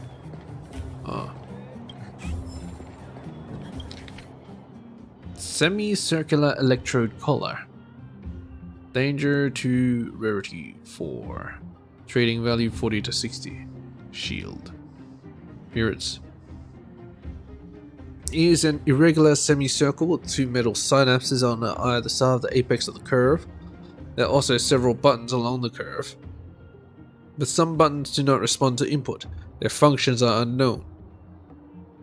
This object was discovered by a regular customer, Conrad. It was found in a place with some other small ancient relics, which I presume were mostly old world households or personal objects. In terms of value, they won't make you rich overnight, but they're quite valuable. Conrad pointed out that its shape was strange. Even the great miner's lamp had trouble identifying it. The old world is full of strange objects, but this object doesn't even come close to being the strangest. With a little thought, I can try analyzing it. As usual, we'll start by analyzing its structure. With how neat the arc is, I'm inclined to believe that it was designed that way, rather than being forced into this shape by an external force. The bulk of the weight is concentrated at the center, so the sides appear to be too supportive. The arc interior is a concave surface. Don't think my words are too profound. When I praise ancient relics, I must use professional and precise words. If it was like your intra-family chit-chats, then I might as well take down the miner's lamp sign, close my business, and make you pay for my storytelling. I'm only kidding. Let's continue the appraisal. The most striking thing about the exterior is the 2 curved pieces of metal. I've seen this before. This is similar to something that I had appraised before. When the switch was flipped, 2 metal pieces made a crackling sound. I quickly shut it down for fear of what would happen. It smelled like something was burning. You wonder what it was? The man who brought the object to me put his hands directly on it. I'll just say, bless old man Copper that my hands aren't fast. You see, the key to identifying ancient relics is better safe than sorry. This philosophy has gotten me out of trouble many times. So I assume the metal parts are an electrode, which is the same as that thing. Wasn't it easy to deduce the function of this strangely shaped object? The key to identifying ancient relics is knowledge. That will come naturally with experience. Didn't you mention the key is supposed to be better safe than sorry? There are many crucial factors to consider that it is hard to know them all. Why else would I be doing this line of business and not you? I went through manuscripts and magazines from the old world. Found some similarly shaped handicrafts made from cloth. The magazines say they were worn from the back of the neck. No wonder it was shaped like an arc. However, I was afraid that would happen, so I called over Conrad and put the thing around his neck. What do you know? It was a perfect fit. If someone from the old world saw it, he would have said it's worn around the neck as well. Conrad was overjoyed at how well it fit. He said the two pieces of metal fit comfortably on the nape of his neck, and wondered what they were for. When I told him it was a torture device, he was so frightened that he took it off immediately. He lifted my chair and beat me hard. I was wronged. First of all, it wasn't powered. Secondly, I didn't even press the switch, honestly. Since I have not seen another ancient relic like it so far, its rarity is temporarily at 4 stars. Although it is a torture device, its effect is mild compared to the relics that can heat up and explode. Therefore, its danger level has been temporarily set at 2 stars. Praiser Bellaway the Miner's Lamp. Oh, it's a torture device. You got beaten up for it. Passing by this pitiful mailbox, you catch a glimmer of what does not belong. The corner of a yellowing envelope, hanging limply on the edge of its opening. Let's take it out. A bigger fish to fry. You rescue the fragile envelope. It's not a hyperbole, the envelope is disintegrating. The paper scraps crumble into thin air, merging with the unique mine dust, then disappear into the abyss of scorching air. Before its final act of glory, your actions gave it salvation. Oh. That's no good. Can't save everything, I guess. Well, we're over here now. Might be able to explore the whole place before I talk to March 7th. Hey, Turner. Ah, look here. Isn't it this our old friend Cascade? What's up? Angering some local boulder town snacks to fill your belly? Noise. Tell me about this competitive eater championship. Oh, I see. That's what you're here for. Let me lay it out for you. The rules are simple. See these plates are already fried rock crabs? As soon as I start the clock, you do everything you can to stuff all that crab meat into your mouth. You get 5 plates knocked down in 20 seconds. Now everything in this store is free for you to enjoy. What do you think? Want to give it a go? Ready. That's what I'm talking about. Just looking at you, I could tell you got a confidence to spare. Remember to get a bottle of water. You don't want to trick on a big hunk of crab. Come to the front of the store when you're ready. The challenge will start whenever you want. It's just like a minigame. Come one and come all. Feast your eyes on this. We have another brave soul has come to take on the challenge for the title of Boulder Town's competitive eater champion. Do they have what it takes? The expression at least looks confident. You must be joking. Look, she's as skinny as a beanpole. Courageous challenger, tell us, what is your name? Thinks for a moment. Call me the Stinging Crab. Wow, did you hear that? Has there ever been a greater coincidence? The challenger made the word crab part of their name. The Stinging Crab. Remember this name. In just a moment, she will very well be Boulder Town's competitive eater champion, worthy of our admiration. Are you ready? I will count down from 3.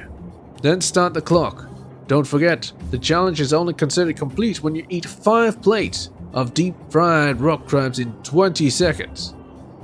3, 2, 1, go! Take the first bite. You're blown away by the fresh, fragrant, and rich flavor that hits your mouth. You've never imagined that you could enjoy such a delectable flavor in the underworld. Take the second bite. The second bite of crab meat fills up all of your mouth. A little greasy, but you would still consider it tasty. You are certain that you can see this challenge through to the end. Take the third bite. The third bite. These stupid additives. You feel thirsty and nauseous. You also complain internally about having no option in the settings to speed up the text display. Take the 4th bite. You can still stomach reading this text? Alright, I'll tell you a little something. The rock crab isn't a decapod, it's actually a type of creature that, according to a common species classification system, is difficult to classify, but it's something like an arthropod. Who cares? It's a crab that spits bubbles, just like how you are on the verge of spitting up everything you've just eaten. It's a crustacean. The final bite. Your mind is completely blank. Your stomach is a vast sea filled with trillions of tons of crab paste. You did manage to eat all 5 plates of crab meat, but unfortunately, you went over 20 seconds. Store owner's words reach your ears, but you are already slipping into unconsciousness. You couldn't care about whether you won or lost. There's only one thing on your mind. Hey look, she's gonna throw up.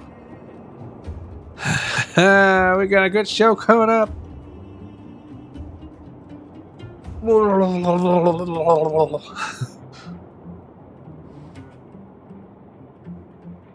Gonna be alright, sister? I feel awful. I lost. I get it, I really do. What a shame, you're right on the cusp of victory. So, sister, I know that you feel terrible right now, but you gotta pay for those 5. However, according to the rules, contestants who don't complete the challenge must pay for their meals. With that in mind, 5 plates of deep-fried rock crab cost 1,000 credits. Would you like to pay now, or... I'll admit defeat. I'll play now. What a sly merchant. Hey now, what's all that about? I told you the rules up front. I need to earn a living too. Besides, look at you, sister. You're wearing such glamorous clothes. 1,000 credits is probably nothing to you, right? Thanks for your business, pal. Alright, if you want to participate in the Bulb Town Competitive Eater Championship again, feel free to come by tomorrow. With your excellent ability, you won't need more than a few tries to beat the challenge.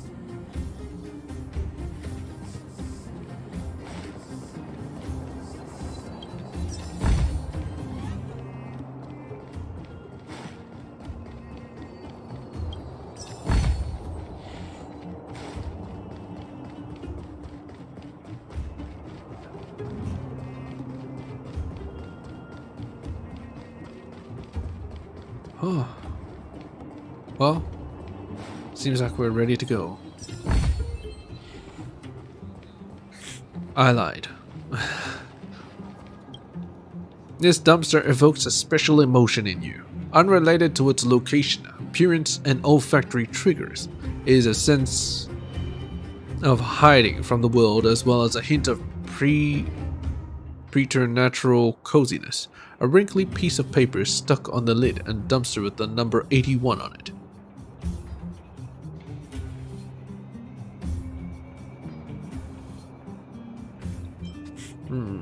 Let's knock on it. Well behaved! This trash can is someone's private zone. Rat-a-tat-tat. Knocking on the wall before entering represents your respect. In fact, however, not every decent person can really win others' respect. I'll scribble the paper. Oh, okay. You changed the number on this piece of paper to 84. You may have done this out of no reason, but you have a feeling that this has changed many things. A package will be forever lost in the underground. An iron bottle will fall. Someone will cry. This is merely your feeling, which does not represent reality, but you do feel a little uneasy because of your tiny prank. Regrettably, you cannot witness the consequences. The dumpster is shining. Someone threw 3 pieces of geomarrow in it. The person threw it so heavily that shards of the ore scattered all over the trash can. You have no idea where the anger of that person stems from. Neither can you understand this behavior. After all, geomarrow is as valuable as gold in the underground. Would you throw money even in a fit of anger? Of course not. That's right. Now let's end this conversation here. It's really boring to talk about dumpsters and money. What? Dang it. So, you promise that if I win hide and seek, you'll tell Big Sister March all the ins and outs. Yep, all the ins and outs. What does that mean? It just means you'll tell me all the details. No hiding anything and no telling fibs.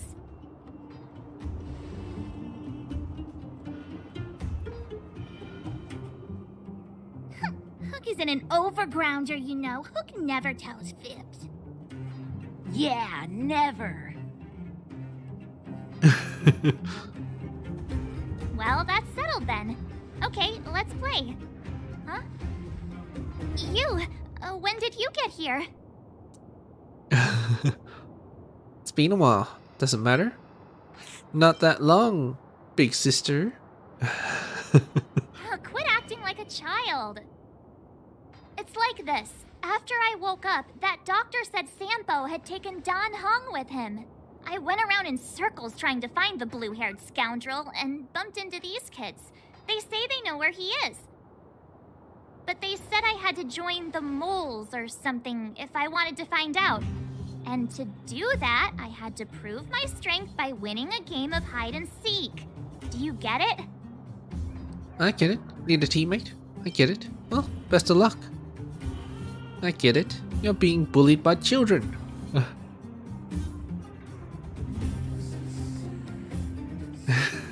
Smug face. So what if I am? Why don't you help me, huh? Hey, are you done with your secret talk? The mole's time is precious. Yeah, precious. Okay, we're done. Pitch Dark Hook the Great. This is my friend. She also wants to join the moles. Can she play too? Sure. I guess so. Then, you guys are seeking! Boss, they don't seem very smart. Why don't we do a practice one first? You're right, Julian. Okay, let's do a practice one. I'll hide. You two have to find me. So, you kids think you're better than us, huh? Just you wait and see. It's simple. When you see one of them, you just have to catch them.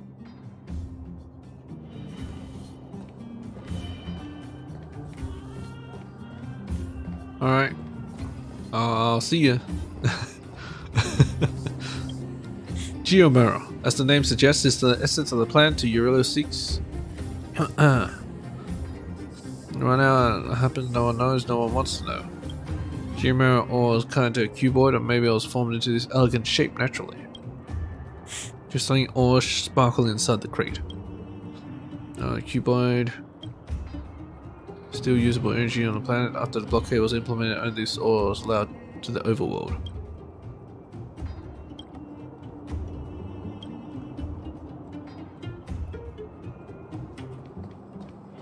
Great mine. Oh well. Clocking off, finally. Alright, lesson. Work time's over. Let's hang out, what do you say? I heard that catching ohms is lucrative work, so I'm gonna go check things out later. Goodness gracious, I give up. You've been at it for a whole day. Ready to give up? How can I settle for chat? I have to save up for my limited edition safety helmet signed by Cold Dragon Young. Cold Dragon Young?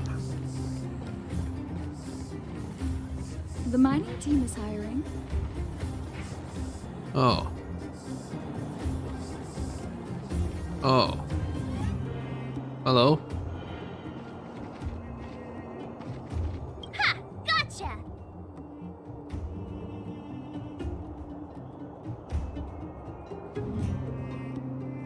So what? It's just a practice. Wait until we're playing for real. You'll see. Bring it on. Alright, now we're playing for real.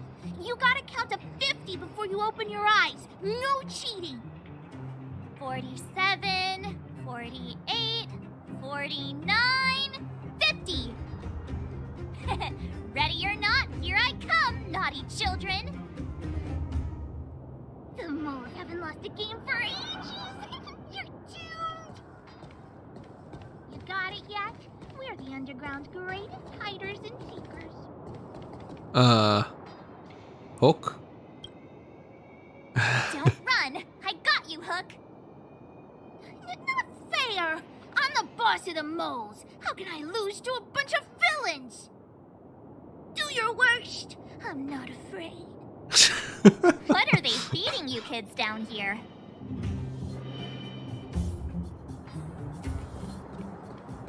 Probably rock crabs. Minecart. You have a feeling this thing will cause you problems in the future. Smart miners will use these minecarts to make their work easier, but it remains up for debate whether it makes their work smarter. You have a feeling this thing will cause you trouble in the future. Smart miners use this one to make it easier. Yeah, same shit. Oh, hello.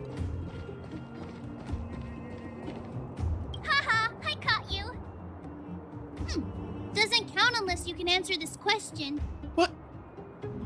Show me the rule book. What? But we caught you. What's with the Q&A? I thought I had you there.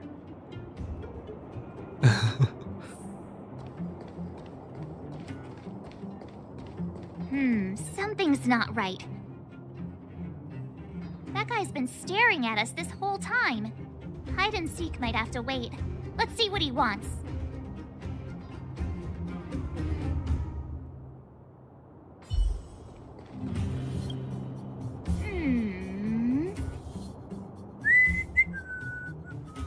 Seemingly adult man.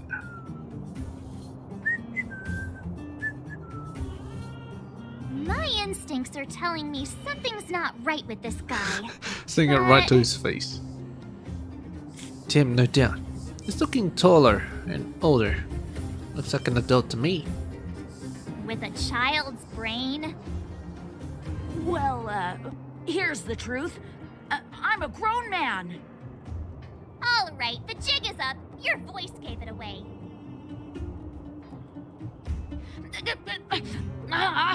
But I'm Julian of 1,000 Faces. Why did you have to talk to me? My reputation is ruined. What will the boss think?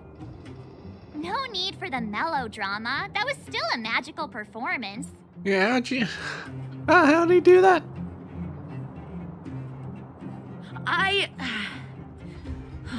I'm sorry, boss. I failed. Darn! How did you see through Julian's disguise? What villainy is this? Those with keen eyes see the dust between the stars. I came up with that, by the way. With my help. Sure did. Doesn't sound like something you'd say. Hey, I read books, you know. So, Pitch Dark Hook the Great. You can tell us now, right? Yes. The boss of the moles is true to her word. Hook saw the blue-haired guy take your dark-haired friend to the Fight Club. The Fight Club? I thought the first rule was... That doesn't sound good. You don't talk about it. Is this more secret talk? Pitch Dark Hook the Great. Where is the Fight Club? Can you show us the way? But it's an obvious building. Grown-ups are just useless. Come with Hook. I'll take you over. Thanks, oh great one. That's Pitch Dark Hook the Great to you. Who said you could shorten my title? A club just for fighting. Who knew undergrounders had such brutal hobbies? In fact, it's awesome! They let you take part? When did this place last have an inspection? Loads of kids take part. Despicable. My criminal activity senses are tingling. She part of the Dark Fist?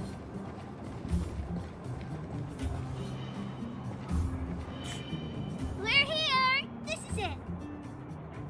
Hook's gonna go fight. See you later! Who's in charge here? How can they just let kids attack each other? The moles are in charge, that's who. But only the kids. Wildfire's in charge of grown-up business. So the moles control this whole area. What else do you know about Wildfire? The moles control everything underground. Ooh, they need one more player there. I gotta go. If you ever want to fight, come find me.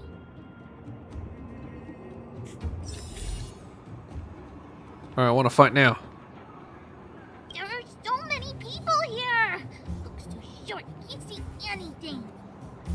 What? When did you... Did you hear what Hook was saying? Yes. Not a single word. Not a single word about you saying you're too short. Good. Wait a second. You did too hear everything Hook was saying. Grown-up fights are less fun than ours. So what if I can't see? You have to use your fists, palms, and even your fingers in combat. If you don't know how, you're done for. You need to train until your body is an extension of the mind. And the mind is an extension of your will. Fists, palms, and fingers. Rock, paper, scissors! Phew, no wonder I was confused. Yes. Enter the Fight Club. My friend, looking for a ticket? No.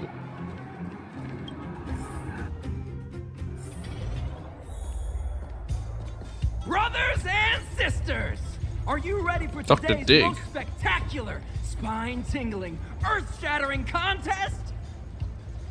On one side, recommended by tall, blue, and handsome, the unsmiling, Tall, blue, and pulverizing handsome. power of the new kid on the block, Cold Dragon Young!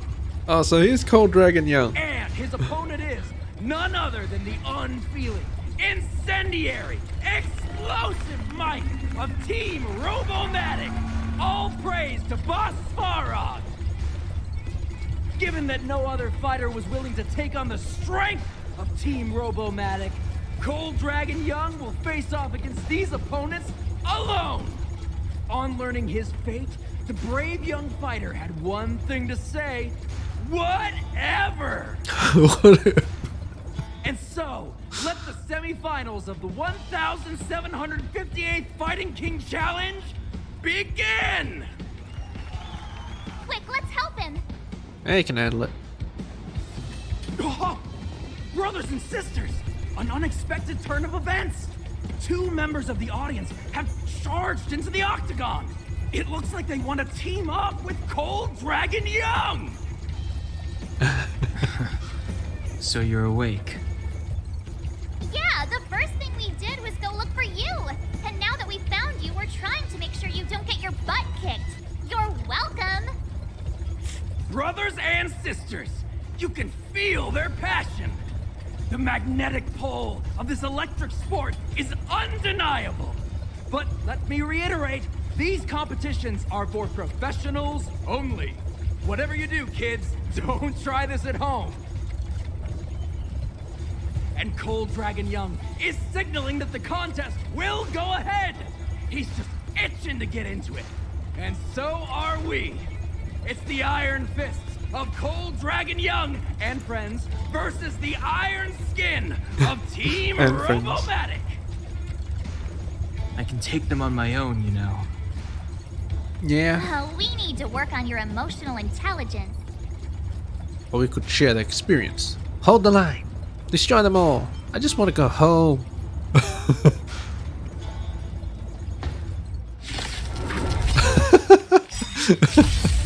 Fighting is meaningless. Alright.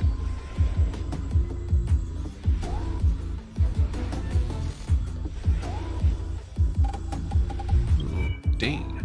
This music. An automaton pieced together with old world technology. Humans have tasked it with the most basic manual labors.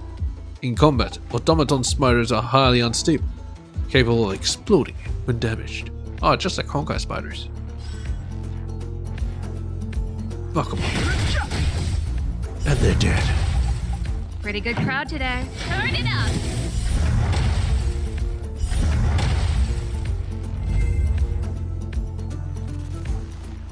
Oh, what a beautiful performance! Cold Dragon Young and his last-minute admirers emerge victorious! Admirers. I suppose. Admirers? How come we don't get cool nicknames? Don Hung has his own harem. Cold Dragon Younger and Cold Dragon Youngest? Cooler than Cold Dragon Young? Forget it. I think our taste in nicknames is different. Hey, look! It's Sampo!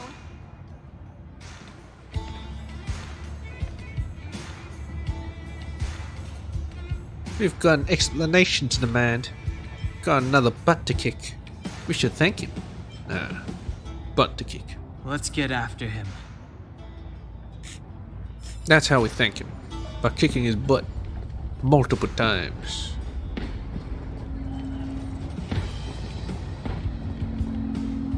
The 8th and final rule. Kick Sample's butt. That guy can't have gotten too far. Let's search nearby.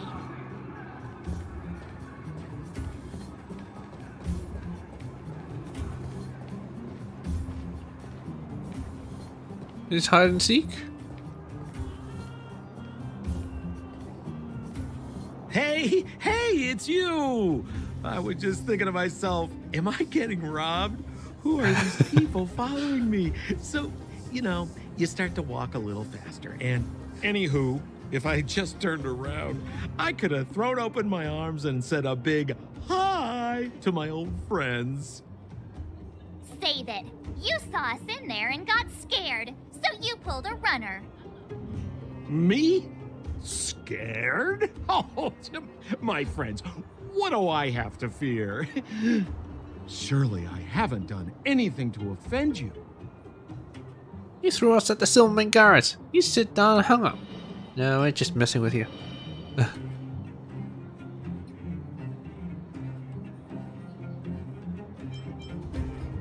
Whoa. Rewind. If I hadn't made a break for it, Japard would have caught all of us. And do you think he would have given you a chance to explain yourselves? He would have checked you straight into the Gray Bar Hotel. Great. Meanwhile, there I was, looking out for you from the shadows. Do you know how difficult it was to make an entrance? They were watching you the whole time. I had no choice but to take you guys down here. It was too dangerous for us on the surface. We're wanted criminals. Sure, the Underworld has its drawbacks, but at least the guards would never follow us. We're safe here. Be that as it may, did you really have to poison us? Maybe you've forgotten, but we were in a tight spot, my friend. There was no time to think. I had to use whatever I could.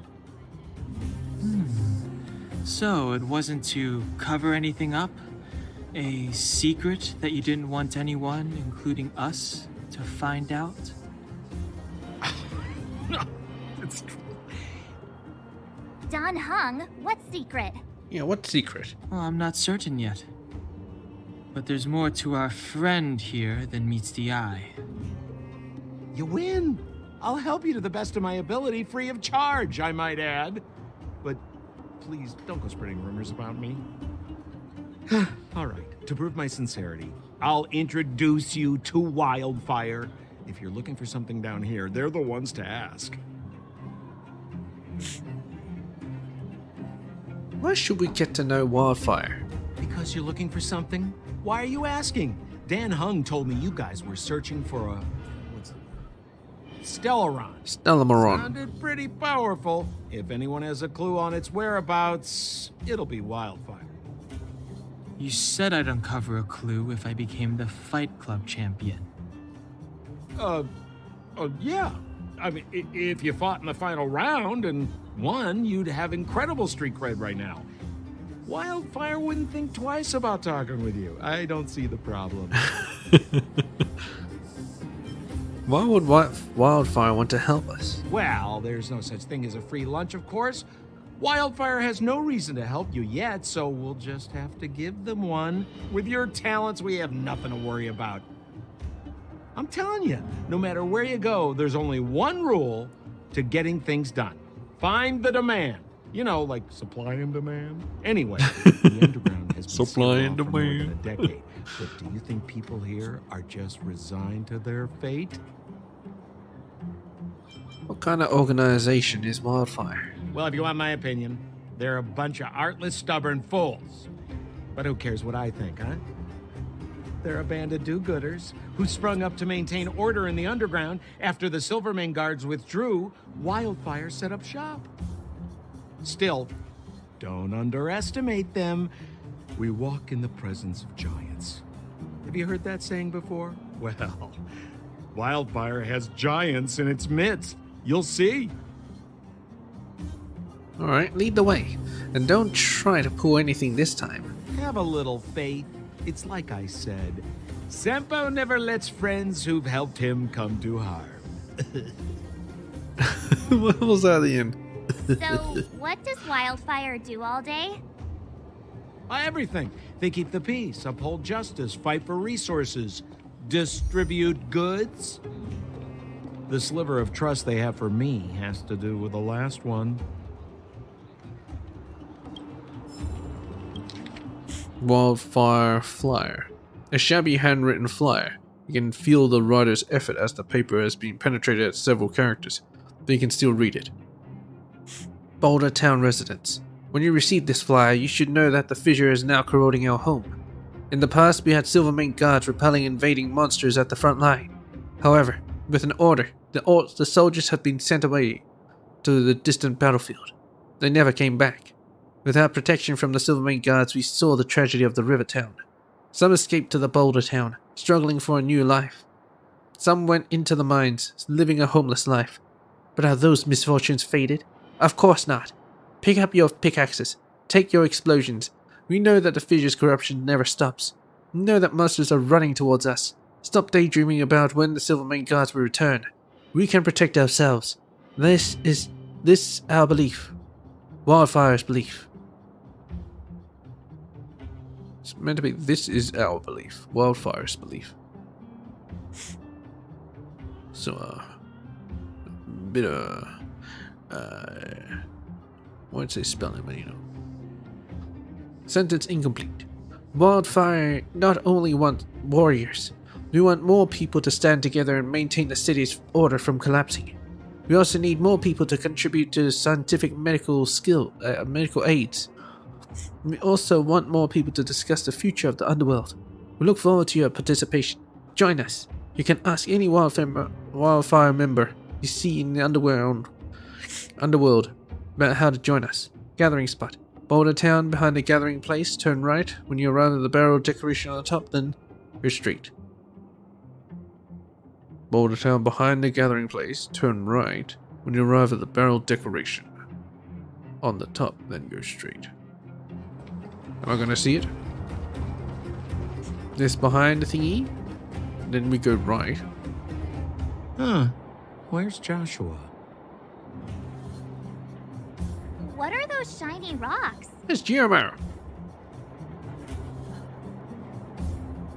This is Geomaro, an exothermic ore. The underground and the surface are sealed off from one another, right? Well, only the Geomaro transport line is still running. The underground sends ore to the surface, and the surface sends goods to the underground. At least in theory. Most undergrounders are miners, and this is what they mine for a living. You know, if we didn't have Geomaro to burn, this world would have frozen to death long ago. All right, let's keep moving. The person I was looking for isn't here.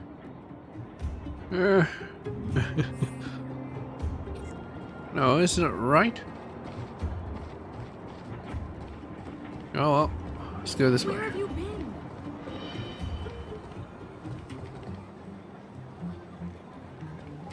I see no barrel decoration. Oh wait, what the hell's that? Old Oleg isn't here either? Where is everyone? So you're leading us on another wild goose chase? What is that? I wouldn't dare. Trust me, we're getting close. Huh? What's that huge structure in the distance? Oh, that's the furnace core. It's the pillar that connects the underworld and the overworld. People used to travel up and down that thing, but then... Then what?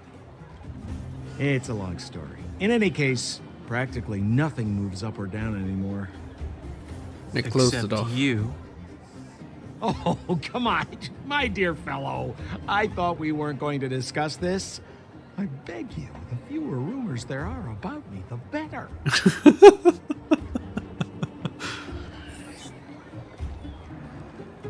Hello, Sampo.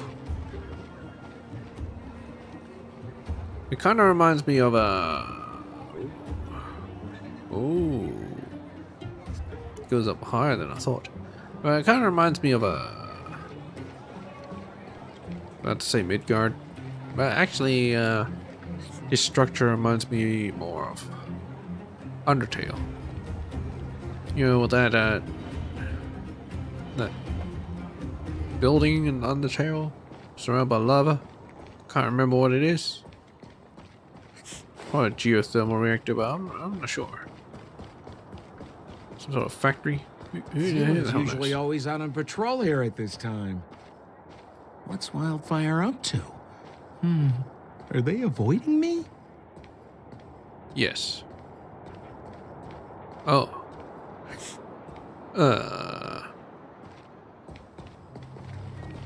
Hey, look! Who is that? Is that Brunya? She's here too? It looks like she's in trouble. My friends, don't just stand there. This drama doesn't need any more bystanders. Oh? You know, it might be interesting to see you get in trouble. We should avoid attracting too much attention. We can't just leave her. Senpai's right. We can't just stand here. Dan Heng's right. We can't just ignore this. Sam's right. Does anyone have popcorn?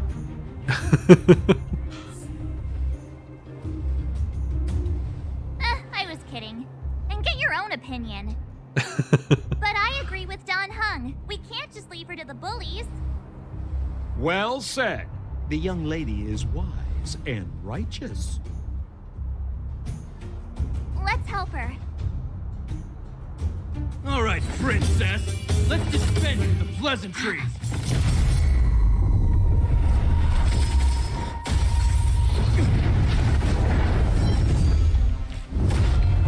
You dare attack someone on our turf?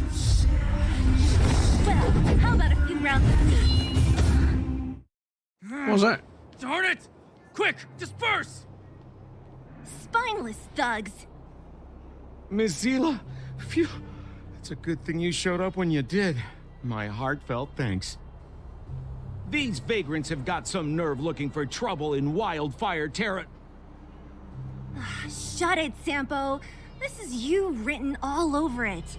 Wildfire has countless issues on its plate right now. We don't need a side order of Koski. I hear She has a red Silvermane ring God in is her eye. paying the Underworld a visit. Is that you? You kidnapped me and brought me to the underground. What is the meaning of this? Listen to her. What is the meaning of this? She still thinks she's an overworld princess. Do you know what's become of us down here while you live the easy life? Did you even consider the fate of the Underworlders? The Silvermane guards aren't living the easy life. We are constantly engaged with the enemy, defending Belobog from the scourge of attacking monsters and protecting all those above and below the surface. Below. Do you even hear yourself? You protect the underground? Redeploying every guard to the surface? Sealing off the only passageway? Protecting the so-called architects, more like it. The Madam Guardian has her reasons.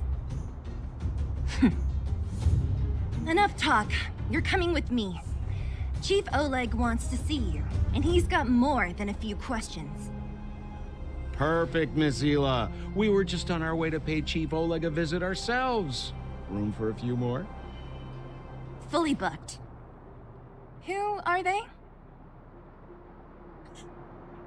I'm Cascade. I'm a friend of Sampo's. I'm Oleg's guest.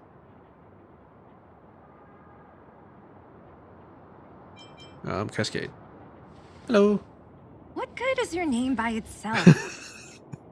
Well, it's like this. Yeah. The Chief's in the market for specific talent. An urgent request, so I'm taking them to see him. We're looking for a Stellaron. It's the source of all the disasters here. If we find it, we can... I would recommend you not recite your story to everyone you meet. Miss Hila won't understand it anyway, so let's save it for the Chief. Richardson. You're right. Insult her. I don't understand it.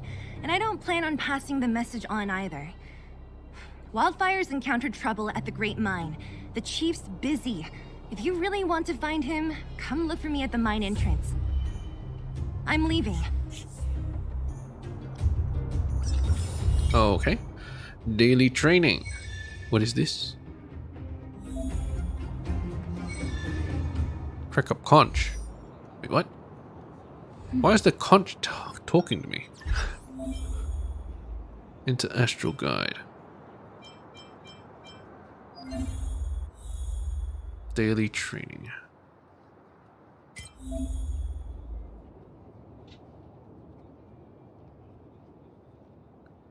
Corresponding rewards.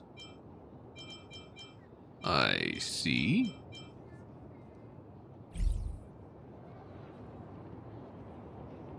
Right. Crack up conch.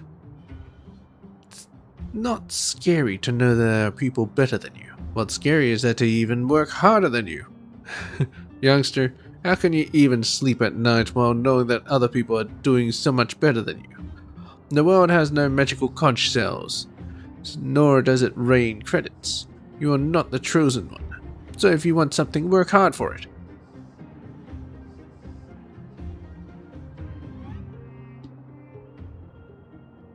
I'm curious, are you related to the magic conch? What's this spam? Does my phone have a virus? Bit corny, but hope you enjoy it. Heard a panopticon system. This is a kind reminder from the security center. Please stay alert to anonymous messages sent from unknown sources and exercise extreme caution when reading any such information, as it may be fraudulent. If you need help, don't hesitate to reach out to the space station's security department. Sent to all, please don't reply.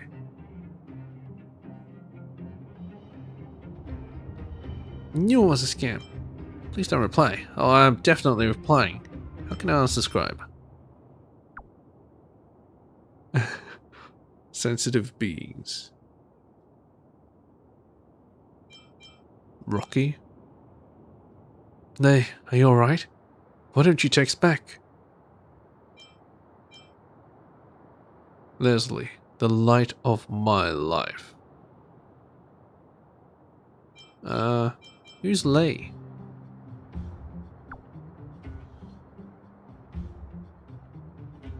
Oh, sorry, but whoever is reading this, please tell Lay when you meet her that Rocky will be waiting for her at the space station. So, who's Lay?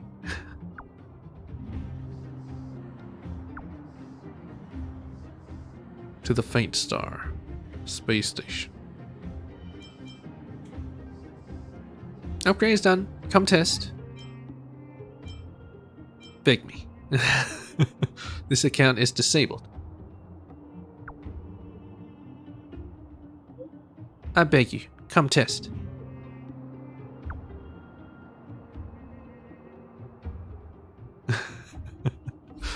Nice. Assignments.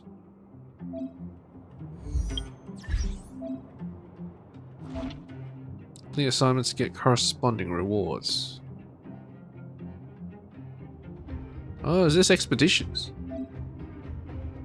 Assignment durations to get more rewards. We may also obtain extra rewards.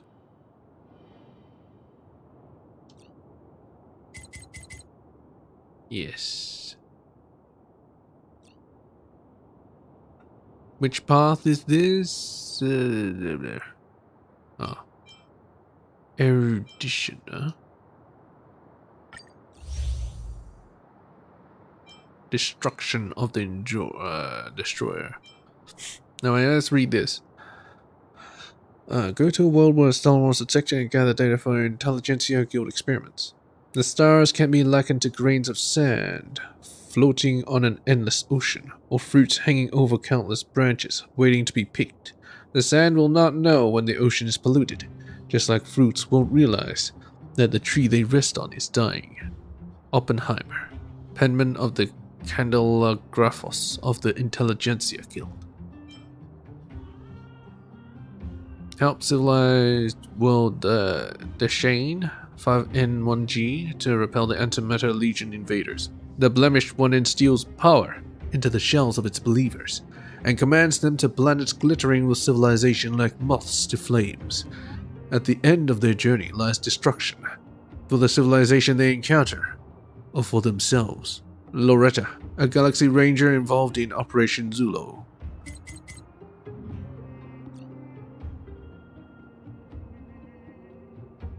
Well, that's one.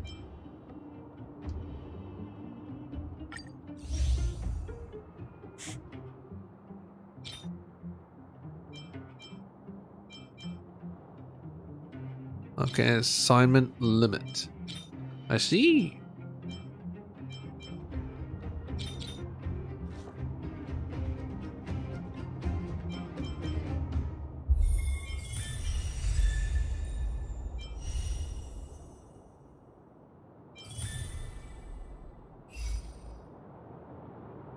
Nameless honor.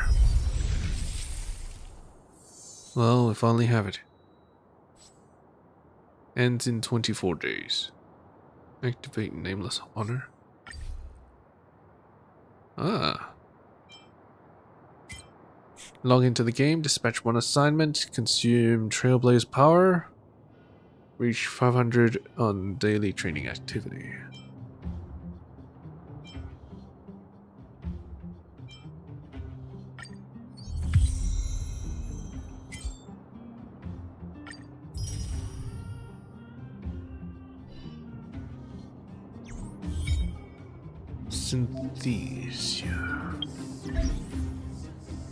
Synthesize.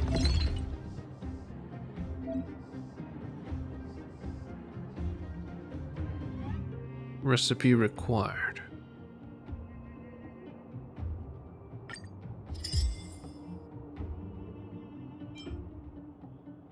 Upon use, increase attack of all allies.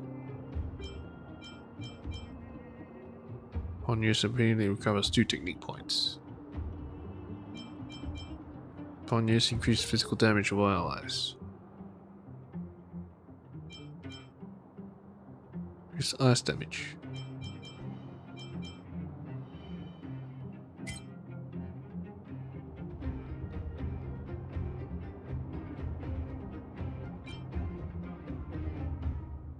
So I can turn stuff into other stuff. Alright.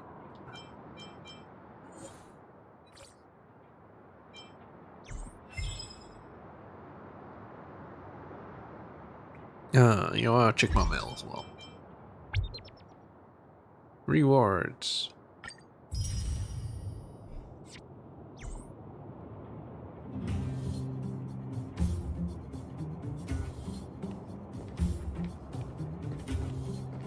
How are you finding your first trailblazing expedition? Pretty great. I enjoy a good adventure. I feel a bit discombobulated.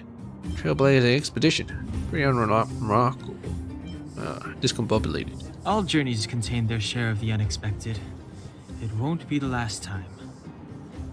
I'm about to summarize the intel we've gathered so far. Did you want to listen? Alright, sure. First, we have the Underworld. A huge underground space. Miners have built towns here and are excavating geomarrow. What's the relation between here and the Overworld? Do soldiers from the Overworld ever come down here? We learned from Natasha that the Underworld shoulders the energy needs for their entire civilization. Laboring in the Underworld used to be a great honor, and there was regular movement between realms.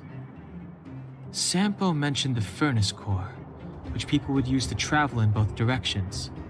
But now, each realm is sealed off from the other. Only the automatic transport line for geomarrow and goods is still in operation. The reason for sealing the furnace core still needs to be investigated. In addition, it appears that Sampo has secret connections that grant him passage between here and the surface that may come in useful to us. Up to now, apart from Branya, whom Sampo brought here, I still haven't seen a single Silvermane guard. At the Fight Club, I heard people say that the guards withdrew from the underground many years ago, and that it was the Supreme Guardian who gave the order. Yes. At the time, the Supreme Guardian was none other than Kokoli Rand. Maybe we should ask Bronya. Next, we have our goal, the Stellaron. After we revealed our intentions, the Supreme Guardian suspended communications and sent soldiers to arrest us. Her reaction was strange, to say the least. Why did the Supreme Guardian choose to act that way? It's too early to say, but it was a radical move. It means that we must have broached a highly sensitive subject. A secret that she's sparing no effort to protect. Stellaron. If I remember our discussion correctly, I think there are two main possibilities. The Architects and the Stellaron. I'm inclined to think it's the latter, but we lack evidence. Will we find any Stellaron clues in the Underworld? There's an old saying that goes, good fortune lies within bad, bad fortune lurks within good. Even when compared with the Overworld, the Underworld has a long history. There should be valuable intel here. Not to mention, without the Supreme Guardian's interference, we have a better chance than ever of locating the Stellaron. I'm clear on this bit. What else? Lastly, we have the main strength of the Underworld, wildfire. After the Silvermane guards withdrew, and in order to keep the peace, the residents of the Underworld spontaneously organized their own militia, thereby taking over the guards' duties. Do we need to ally with wildfire? Ally? It's a little premature to be talking about that. But wildfire will be familiar with all manner of forces below ground. If we want to find Stellaron clues in the underground, I'm certain they can help. Yeah, the thing is about the background, it's a bit too plain for me.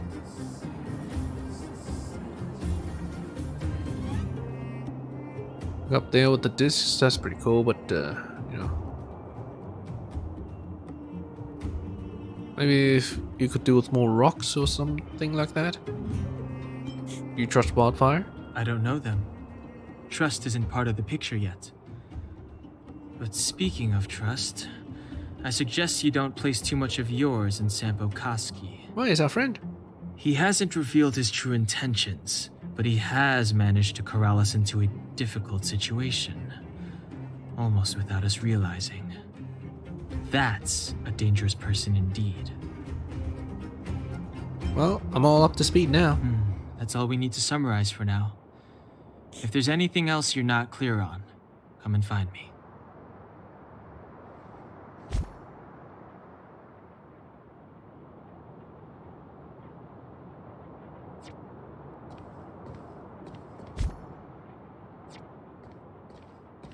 It's a bit too close. There. No? There. Oh, hi! Wanna listen to my Oh, it thoughts on zooms the out anyway. underground? Sure. Where should I start? Want to hear about your observations. My observational skills are second to none. How about the underworld geography? Well, the Underworld is surrounded by cliffs, and there's no obvious structure. It seems like a spread out collection of mines and small towns, just like the outskirts of Belobog. There's that huge pillar called the Furnace Core that's always in view. Maybe it's some kind of energy hub? How about underworld life? From what I've seen, the residents are nearly all miners. It seems like the people here have less than those in the overworld. Still, the miners watch fights in their spare time. It's less pretentious than that theater they have on the surface. How about the underworlders? They're always in a hurry. The pace of life here is so fast. Things are pretty busy in the overworld too, but everything feels more relaxed up there. They have it easier. That's all I can think of. I want to hear what you think about the others. I'm not so good at analyzing people, but seeing as you asked... Sample? That guy? He's lazy, lying, cunning, and evil. I don't like him. Can't stand the sight of him. What? I bet you think he's pretty entertaining. Watch out or he'll fool you. No, he's great. Hook? You mean that naughty kid we played hide and seek with? Dr. Natasha said that she's a handful, but that she also takes care of the homeless kids. Maybe she's more mature than she seems? Still, I can't believe how arrogant she is. I was pretty mad with her for a while. Is her real name Isabella? As I read it on Natasha's notes. It's not Bella, is it? Bronya? The Silvermane girl? She's pretty. I like looking at her. When I first met her, I thought she was kind of scary. But now it seems like there's something on her mind. I'm too nervous to ask her. At least she's not trying to arrest us anymore. Until she gets to the surface. Silly? She says what she thinks. I like her. And did you hear what she said about the Silvermane guards? Sounded like she'd been waiting a long time to say it. I think I'd get along with her. If we can get her to help us, we'll bag a Stellaron in no time. That's all I can think of.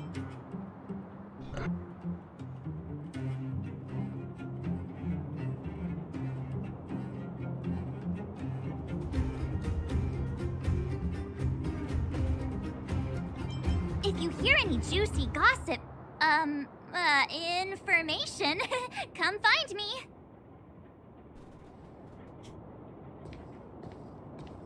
Alright, Sampo. Bored? Your big brother Sampo's always up for a chat. Big brother? Who the heck are you? What kind of question is that? I'm your old pal Sampo Koski. We've been through thick and thin together.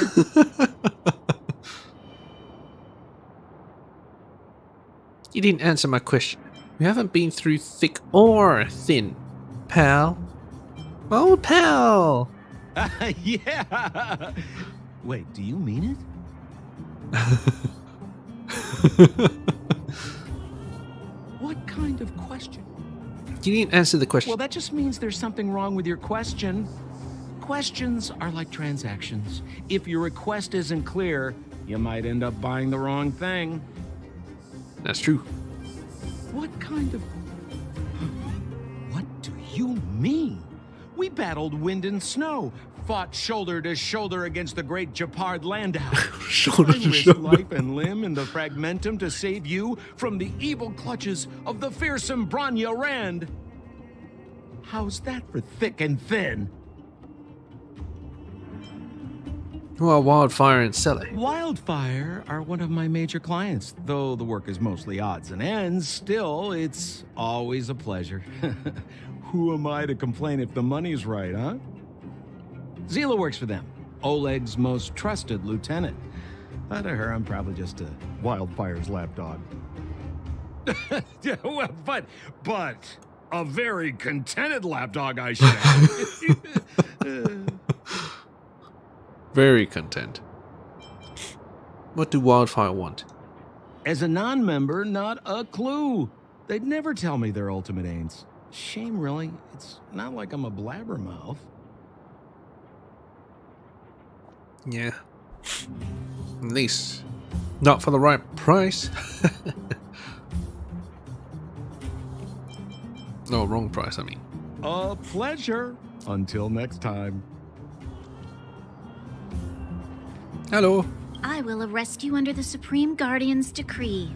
Nothing has changed. I better keep you down here. I am not your friend. It takes time to make friends. I like to get close to my enemies. Please arrest me, I can't wait. There's something wrong with you. I saw you the day before the Goethe Hotel. Japard took you to see the Supreme Guardian. He told me you were visitors from beyond the sky. Just like the interstellar travelers of ancient legend. People of all kinds that carried the will of the eons. Japard said that you wanted to help us reverse the damage that the eternal freeze and fragmentum continue to wreak on our planet. But that night, Mother summoned me and ordered me to take a detachment to arrest you. What happened? The Supreme Guardian didn't tell me the details, and Japard had to rush back to the front line. I don't understand. You're not the only one. We really do want to help you. The Supreme Guardian betrayed us. Oh. The Silvermane guards withdrew to the surface long ago. I must avoid that identity here. Until we're back in the overworld, I propose a temporary truce and cooperation. Your true intentions are of interest to me. If it helps you to trust me, I'm willing to answer your questions to the best of my ability.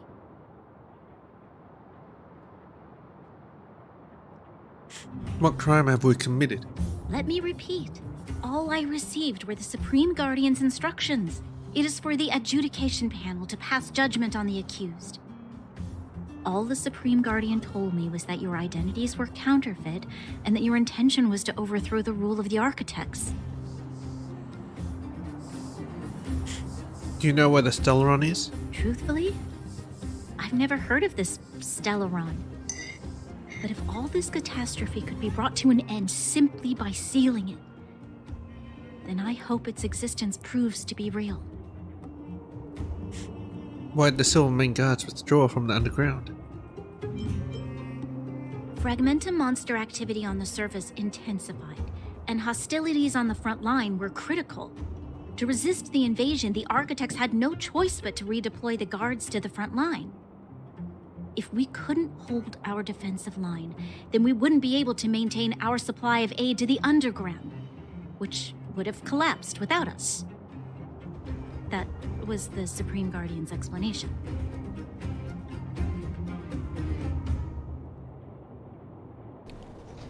Easy, just get more guards. Why are you willing to cooperate with us? In truth, I've always felt like something important is being hidden.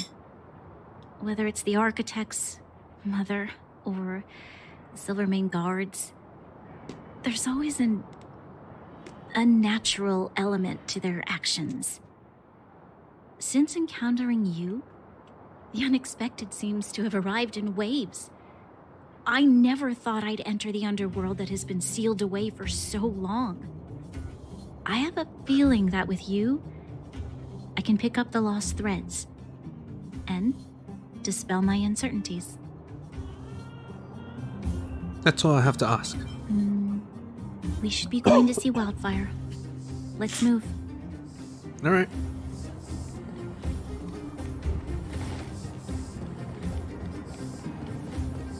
We have 30 minutes. Let's make the most of it. Hello. Hey, you came. That was fast. Was it? What's Wildfire doing in the mine? What trouble has Wildfire gotten into? Didn't I tell you? Long story short, the underground used to have many mines. However, in recent years, some sort of corrosion called the fragmentum started to spread. It's ruined a lot of mines. The one we're heading into is relatively unaffected. A bunch of vagrants made it their home after their old turf was consumed by the fragmentum. Actually, most of them are pretty honest folks. But with such a large group, it's inevitable that troublemakers will find their way in. They've been stealing stuff from the miners and picking fights. And that's not the worst of it. Things are much more serious this time. For 2 days now, huge clashes have been breaking out between the miners and the vagrants. It isn't pretty. Mines are our lifelines in the Underworld. We have to keep providing geomarrow to the overworld in exchange for supplies. In order to quell the situation, Chief Oleg brought Wildfire into the mine and left me in charge of security for the towns. But the situation in the mine is critical. I have to back him up. I don't think I understood. Can you go over it again? The underground used to have many mines. However, in recent years, the one we're heading into is relatively... But with such a large group, things are much more serious. The mines are our... In order to quell the situation... Alright, understood. Let's go. Oh. As for you, the chief will decide your fate when we see him. Good. I've been wanting to come face to face Oh, with the she's leader talking of to the Bronya. Underworld. You're about to come face to face with reality. Well, let's go. Let's get this show on the road. Tricks. Isn't that the doctor lady? What's Natasha doing here? Things must be worse than I thought.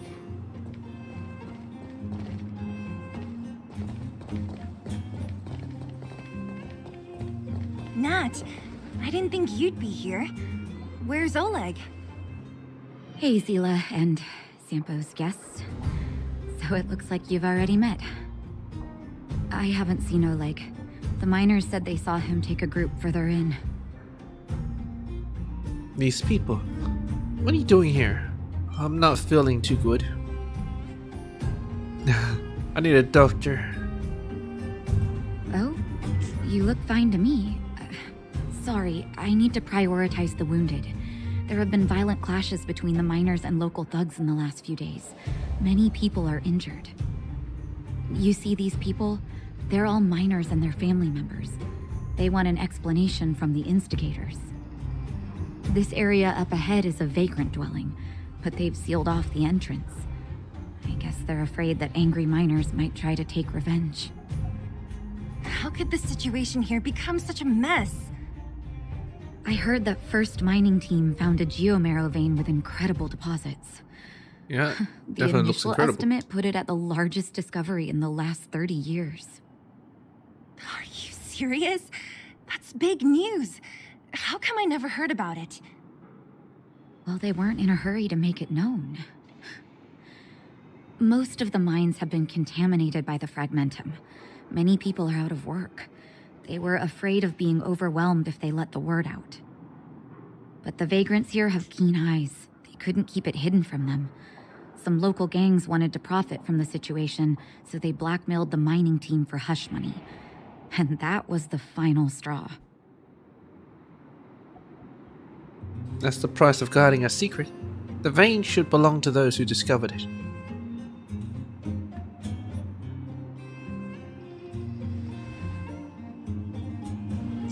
Share it with everyone. I can understand your thinking. It's just that the underground is in difficult straits. And that's how the clash started. Now both sides are dealing with heavy losses.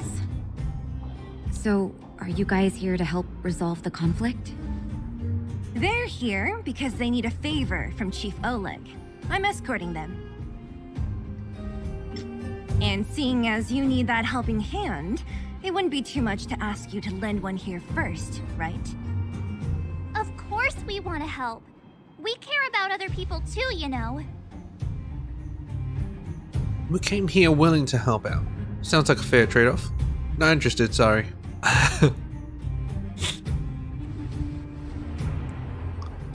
Suit yourself. I'm not forcing you. I believe we're dealing with kind-hearted people here, Zila. As you've all seen, the situation down here is, strained. If you can, we would really appreciate you helping the people. Relics. Bonus stats. Oh shit, everything's coming. Everything's a coming.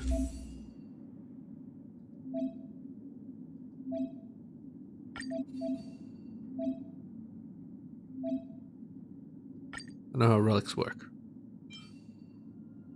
Increases defense. Makes damage can resolve by the shield created by the wearer. Sounds like not a me thing. I mean, it sounds more like March 7th or even, well, Gepard, really.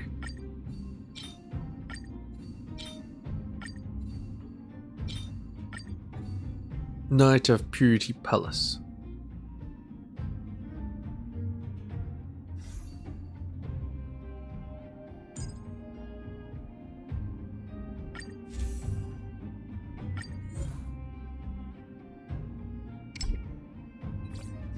Got nothing to add.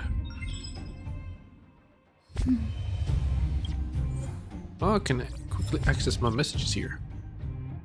Found some strange items. Relics. Relics. Relics. These are relics. Thanks. So what's a relic?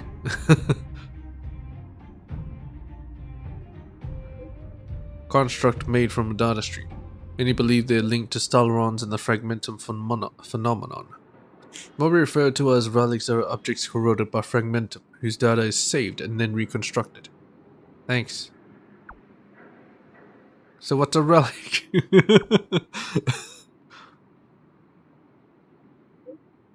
You could consult Herta.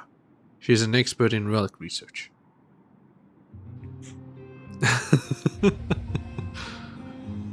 Nice.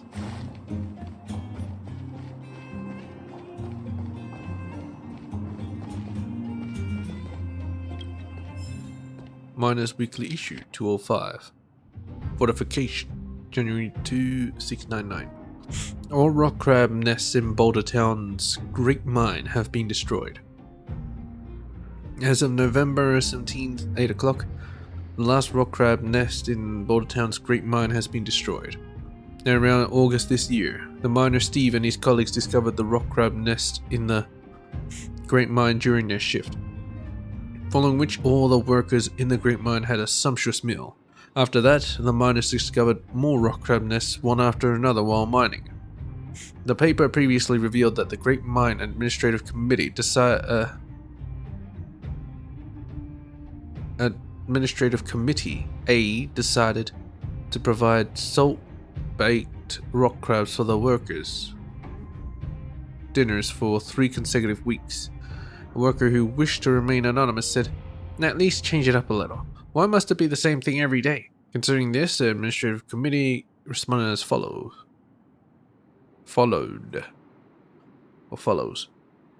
You are free to make your own food. If not, just sit quietly and eat your rock crabs in silence.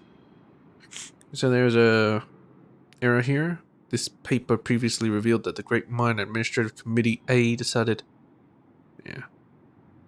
In spite of the miners' intensifying protests against rock crabs, the sad irony is there would be no more such opportunity when they eventually come to miss the taste of rock crab in the future. The expansion of the rock crab nests could lead to the collapse of the mine.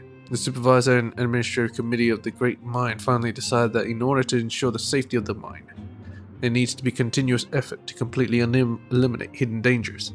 At present, all rock crab nests in Boulder Town's Great Mine have been destroyed. An accidental leak occurred in Boulder Town's Great Mine. The trapped miner, Peak, has been rescued. On the morning of November 19, a water leak incident occurred at Face 4707 in Boulder Town's Great Mine. The airflow through the face was obstructed, and a miner, Peak, lost contact. After receiving an accident report, Wildfire immediately dispatched a search and rescue team to the accident site. They sought the cooperation of the mining team in the Great Mine and together overcame rough and complex environment in the Great Mine. Joint effort took strict precautions to prevent follow-up accidents and tirelessly carried drained the flooded area while searching for the trapped miner. Eventually, he was successfully rescued in 32 hours. As of the publication of this news, the miner's physical signs are normal, and he is in good mental state. According to the miner, Peak, he was in deep sleep when the accident occurred. This likely helped to preserve his mental health during the incident. The miner's actions seriously violated many regulations in the miner's safety manual, but fortunately no one was seriously injured. The appropriate punishment and re-education will be implemented after he recovers. Rivertown Fragmentum monster encounters intensifies. Encounters between Rivertown and the Fragmentum monsters intensify. According to information from Wildfire, there is a trend of the monsters that have invaded Rivertown, leaving the town. Thanks to the traffic blockade on the main road, a small number of these mindless monsters left the town and were dealt with by Wildfire.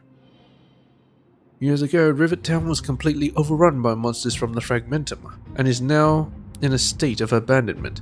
All miners, please stay away from this place as much as possible. Don't let greed tempt you to return for property and possessions. Please ensure that personal safety is a top priority. I told Antonia from the beginning. We never should have let those vagrants mine with us.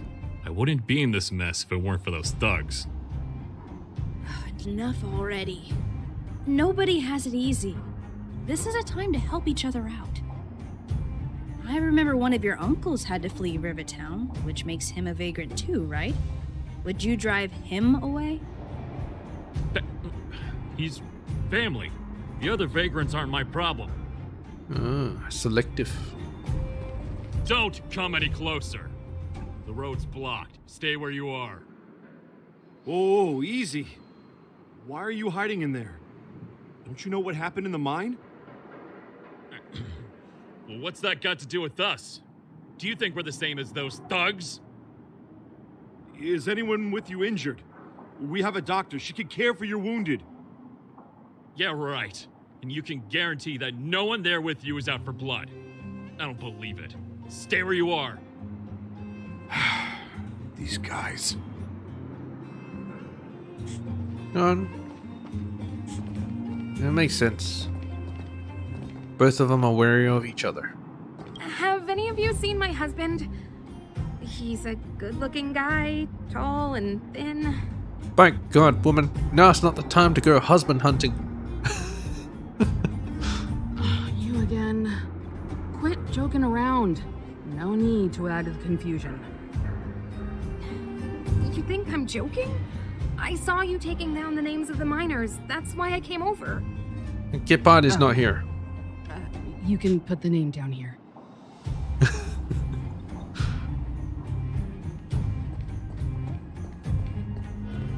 Yeah, Dan Heng is here though. Young Cold Dragon? Cold Young Dragon? I think that's the name. Anyway.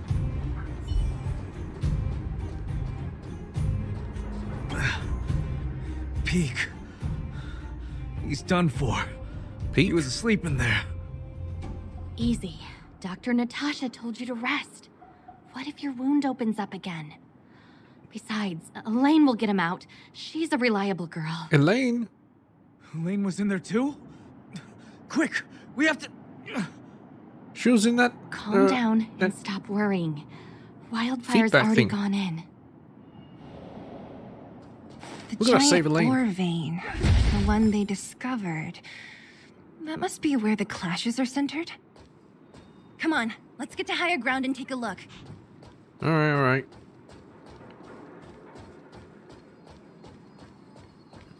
After I take this, and this. Mind Poison Antidote Inhalant Manual. Drug name, Mind Poison Antidote Inhalant Manual. This product is a compound. Every gram contains 400 milligrams of crystalline lizard extract and 110 milligrams of blue lamp umbrella extract. Other ingredients include the animal fat of various underground organisms, which is not fixed. This product is a fiber tubing, which is to be inserted in the wooden sleeve for nasal inhalation. It has a pungent yet stimulating scent. Nasal spray. This product is an over-the-counter medicine in otorhinolaryngology. Oh, whatever. Used for mild dyspnea caused by the inhalation of geomarrow dust. Each tube weighs 0.675 grams, containing 0.27 grams of crystalline lizard extract and 0.075 grams of blue lamp umbrella extract. This product is a blood vessel irritant composed of crystalline lizard extract, blue lamp umbrella extract, and animal fats. It enters through the nasal blood vessels and decomposes geomarrow dust, easing the effects of vascular fibrosis. Please do not directly use the drug in an environment exposed to geomarrow dust. When using, unfasten the covering and place the wooden sleeve to one side of the nostril. Press the other side with your other finger and take 2 or 3 deep breaths. Very rare cases showed a rejection and allergic reaction, causing swelling inside the nasal cavity resulting in suffocation. No other side effects being reported. Precautions not known. Please follow the usage instructions and dosages. Do not overdose. Yep, do not overdose. And suffocation. That person up ahead. That's a way to go. Is he asleep? Is that Peak? Let's head up and take a look. He might need help. What are you doing, Peak? What are you doing?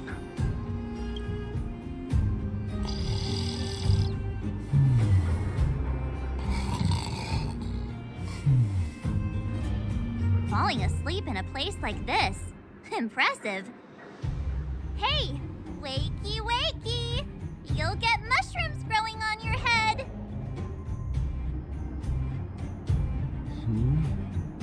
What? Mushroom bread? I can't see it on the menu. Miss Seela! Have you got a death wish or something? How can you sleep here? Get back to safety and take shelter. Take shelter? I remember now. These guys came out of nowhere and got into a fight with the mining team. At the time, I was exhausted. I'd hardly run a few feet when one of them caught me. If it weren't for Wildfire, they'd have stolen the clothes off my back. And then, where did Wildfire go? They'd take your clothes? These ones? Well... You don't know these guys. No moral compass. They'd rob you blind in a flash. It's only thanks to Wildfire They'll probably that the Great Mine play hasn't fallen Skyrim under as their well. control completely. Speaking of which, where is Wildfire? Did they head further in? Is there a fight happening? It seems like Chief Oleg must be up ahead. Hurry up and get back to safety. Look for Nat. And try not to get into another scrap along the way. Okay. Thank you for, getting me on my feet. If I get back soon enough, I'll have time for a nap. This guy. I recognize that woman. That's Elaine from First Mining Team. Quick, let's get up there and see if she's wounded. I need your reviews for, Gertia? Yeah. Elaine! Are you okay? Are you hurt? Seela, thank goodness. I'm fine. Just a couple of sprains. Why does that sound so You've familiar? got good timing. Those vagrants were asking me about the robots, but I don't know anything. Robots? Doesn't ring a bell.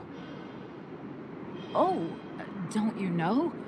The intersection of the Great Mine has been seized by a band of robots.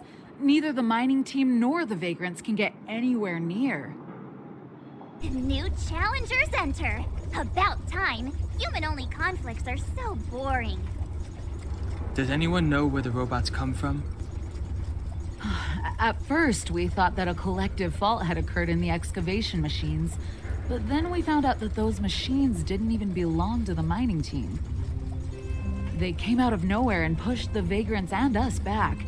Then they blocked off the only tunnels into the intersection. Looks like they want the stuff. Maybe someone's playing tricks. There's no way anyone in the mining team is behind this.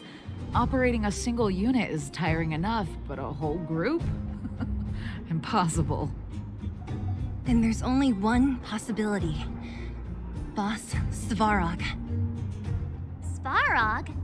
That name sounds familiar. Yes. You remember the robots we defeated in the boxing gym? Oh, Boss Svarog's robots. What's his deal?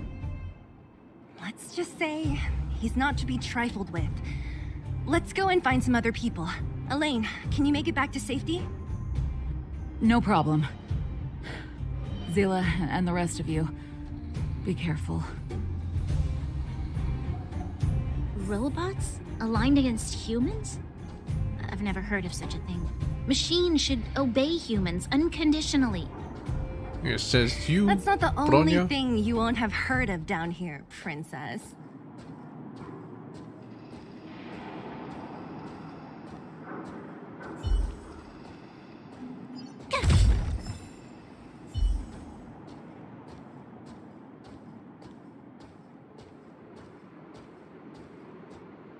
Is this elevator broken? Why isn't it responding? Why are you worried about this piece of junk? Do you really want to go down there and be a live target for the robots? But if we evacuate, then haven't we lost out? You idiots. We'll just steal off the miners. Look, I saw with my own eyes. They managed to bag some geomarrow. This is a perfect opportunity. Oh, good idea. Shameless. Still after the miners, are you? Yep. Time to teach you a lesson.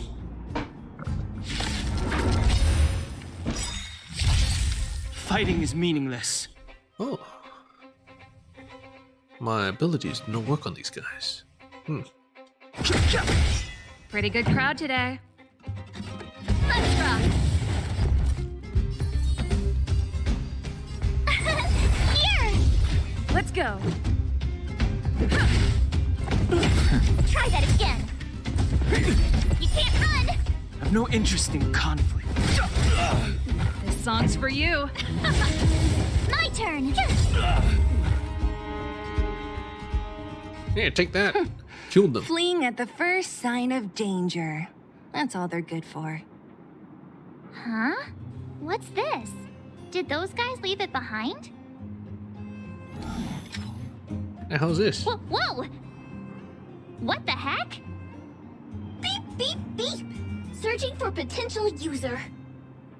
Beep, beep, beep! Voice print detected. Looking up corresponding identity information. Oh my, it's an alien! Hey, it Is that talks! Greta? And it knows that we aren't from this planet? It doesn't seem to be technology from here. Look, it even has an Interastral Peace Corporation logo on it. IPC? Perhaps it's an antiquity left behind by some past interstellar traveler. Beep, beep, beep. Your mom's an antiquity. Beep, beep, beep! Whatever, whatever. So, you aliens know about the Interastral Peace Corporation? That's great! Beep, beep, beep! Self-introduction. I am Richard, the Home Use Object Finder. Model information. Version so it's a dick. 0.63. Professional model. Annual deluxe package. Nickname? Findy. A home use object finder? Who knew the IPC made these kinds of products? Beep, beep, beep. My brainwave scanner module is damaged. Please send me to an Interastral Peace Appliances retail store near you for free repair within the warranty period of 232 years, 84 days. Beep, beep, beep. Alien, please take me to an Interastral Peace Appliances retail store to conduct repairs. What?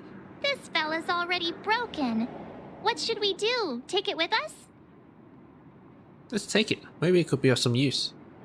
My inventory is already maxed out. You need to log out once in a while.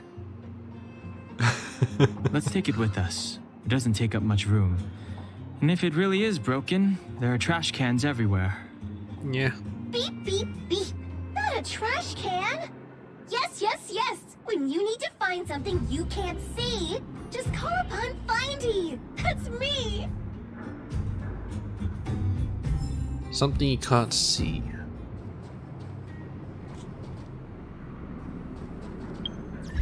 Wonder if I can look it up in the inventory. Language module. Chip for regulating language mastery. Standing issue, Balabogi, and automaton.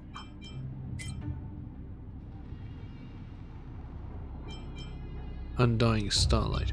Alright. Let's see. Exchange.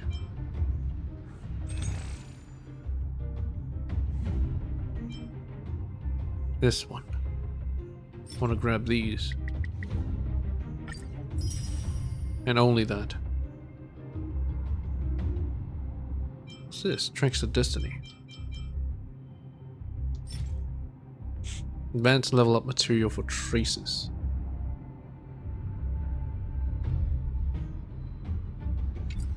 Huh.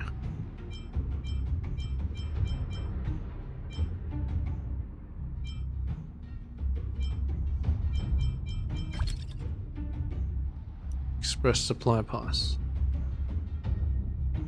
Claim with pass, purchase to obtain daily rewards for 30 days, so it's welcome.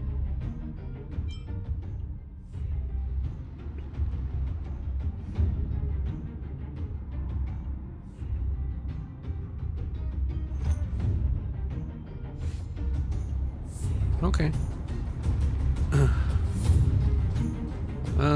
It's a list, but oh, out of order. You son of a bitch.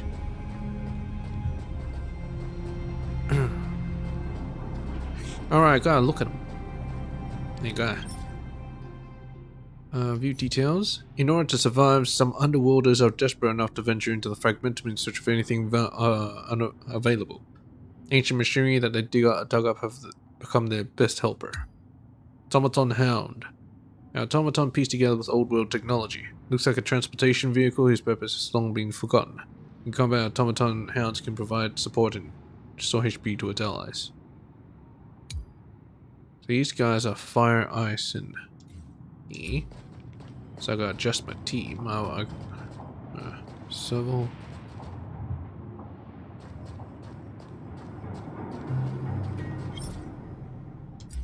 So wind is no good. I'm gonna have to replace Dan Hung.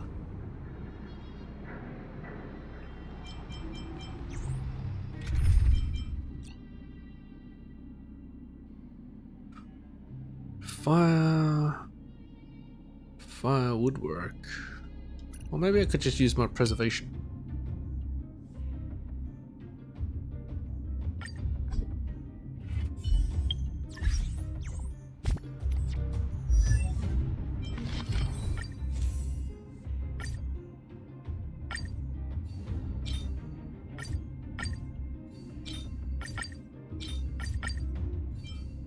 Musketeer of wild wheat. Shooting meteor.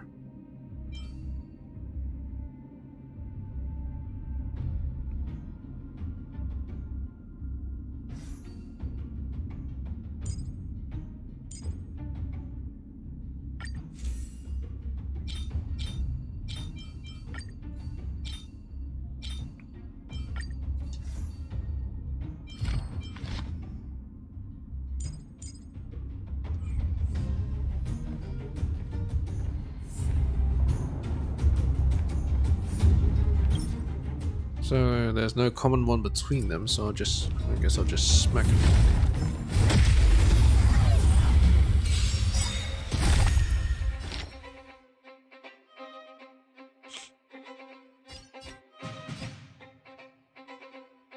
Let's do a support on. Yeah. Pretty good crowd today. Turn it up. My turn. This ends here.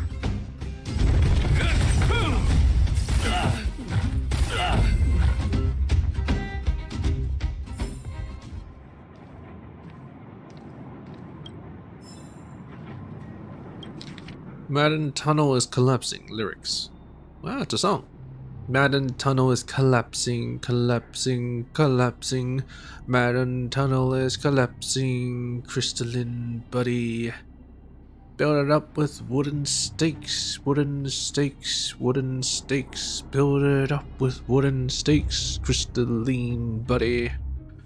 Wooden stakes will bend and break, bend and break, bend and break. Wooden stakes will bend and break, crystalline buddy. Mine all the Geomarrow, Geomarrow, Geomarrow. Mine all the Geomarrow, crystalline buddy. Geomarrow's not with me, not with me, not with me. Geomarrow's not with me, crystalline buddy. Meaning, the meaning of the song may simply be related to the difficulties of the construction of the Madden Tunnel. However, its exact location is unknown. Only the song survives. There also exists other theories of its origin. A result of resistance to fragmentum corrosion. There's another theory. Fragmentum monsters appeared suddenly in many of the mines as fragmentum activity increased.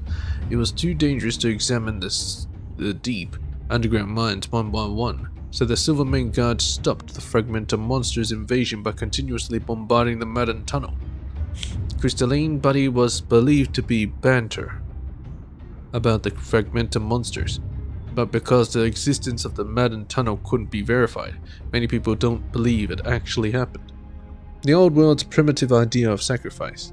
Other theories relate to primitive cultures from the old world, that sacrifice can protect tunnels from collapsing. However, that theory doesn't work in the underground because mine tunnels will collapse no matter how many people's lives are sacrificed. What? Sacrifice? Human sacrifice? Are you serious? Oh well, whatever. Oh. Check the circuit structure. Okay. It's this guy.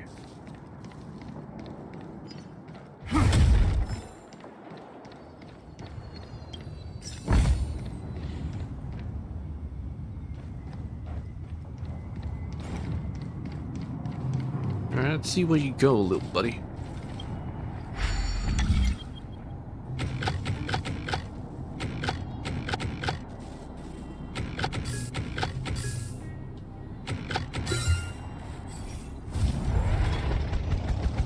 Please follow the instruction that panel and confirm the exploration path. Okay, let me take a look at his control panel.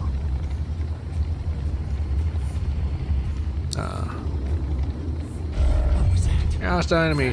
Targets detected ahead. Oh no.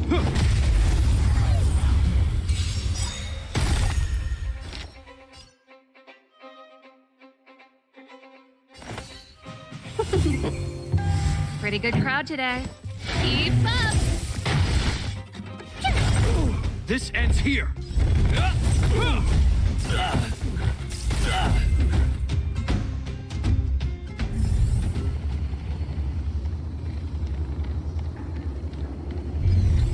Hey, what's that commotion?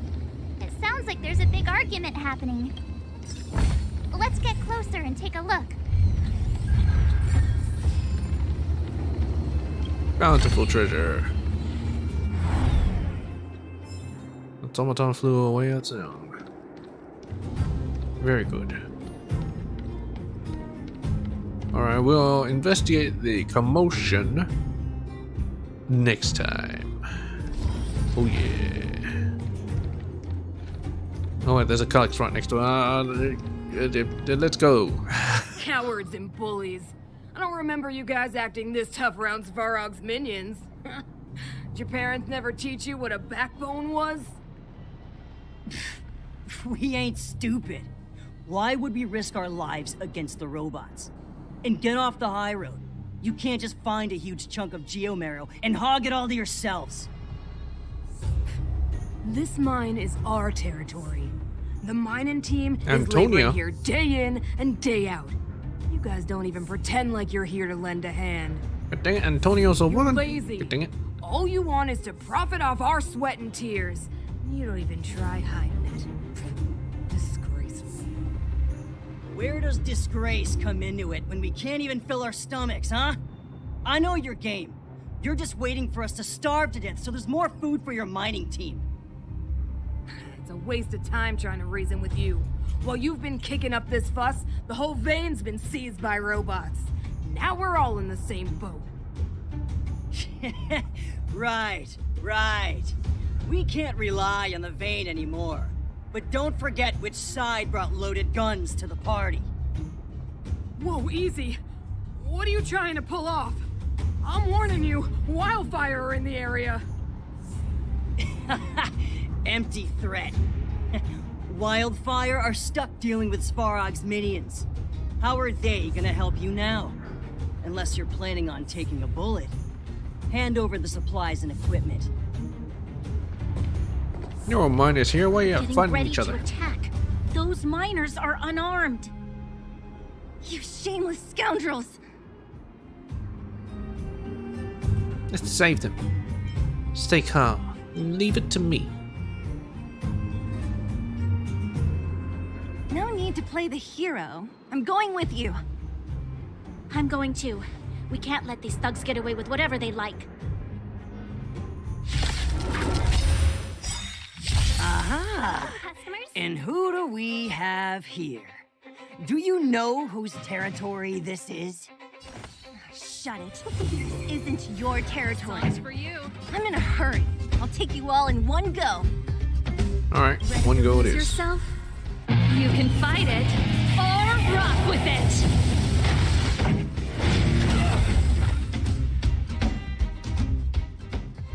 Oh, Zila, thank goodness you came. We were nearly, Nothing but a few knuckleheads. I'm just glad you're okay. Antonia, have you seen Chief Oleg? Oleg?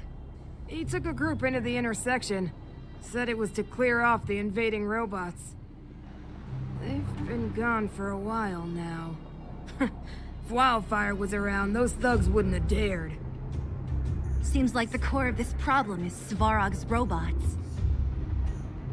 What do these robots want? We need to talk about this boss. The boss. He appeared suddenly after the guards were redeployed and became a major player in the Underworld. Svarog claims to be a guardian of humanity, while the ownerless robots obey his commands. They've occupied the Furnace Core hub, and they're not letting anyone get close. Nobody knows why Svarog did any of this. He usually doesn't leave the Furnace Core and interfere unless some kind of disorder breaks out in the Underworld. Furnace Core. Wait, a guardian of humanity? That can command robots? I've never heard of anything like. Looks like your mighty architects weren't as all-knowing as you thought. Can you two say anything without quarreling? This isn't the time! It sounds like there's danger waiting for us in the intersection. Can we still get through?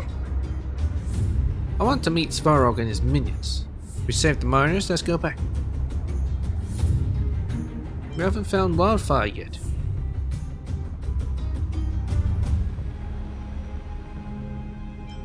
Easy for you to say. This isn't over. The chief and the others are still down there. It's only a bunch of scrap metal. What are we afraid of? Oh, is Zila starting to appreciate our strength? I'll be honest. You guys are hardworking. If everyone from Wildfire were as impressive as you on the battlefield, we wouldn't be so hard-pressed by Svarog. Antonia, can you take the mining team back through the entrance to meet up with Natasha? Yeah, sure thing. But be careful. There are a lot of robots up ahead. Hey, Antonia. I forgot what your review was. What kind of days are we living through? What else do you know about Svarog? Svarog? I don't know much. The underground's in turmoil, everyone's focused on their own issues. Who has time to get involved in someone else's affairs? I heard the Vagrants say Svarog was protecting their base near the Furnace Core. And there I was thinking he was one of the good guys. Did you bring those vagrants into the mine? What are you trying to say? That it's my fault? You misunderstand. No need to get excited. Forget it. I'm just tired, that's all. Even if those vagrants have no home to return to, they still have their dignity. Won't accept charity forever. They needed honest work to get them through this hardship, so I let them join the mining team. Can anyone really say I did wrong? You're right, but maybe that's how the problem started. Maybe you could have handled it better. When it boils down to it, I only chose to form a clique because the other miners never truly accepted them. I should have seen it. You seem to be familiar with Wildfire. Yeah, they're a reliable group. Trust me, if we didn't have them, this area would be packed with monsters already. Just like Rivet Town. That's all I have to ask. I'm about to take the mining team over to Dr. Natasha. Take care of yourselves. Yes. Calyx. Teleportation. Activated. Bund of treasures. What is this? What does it give me?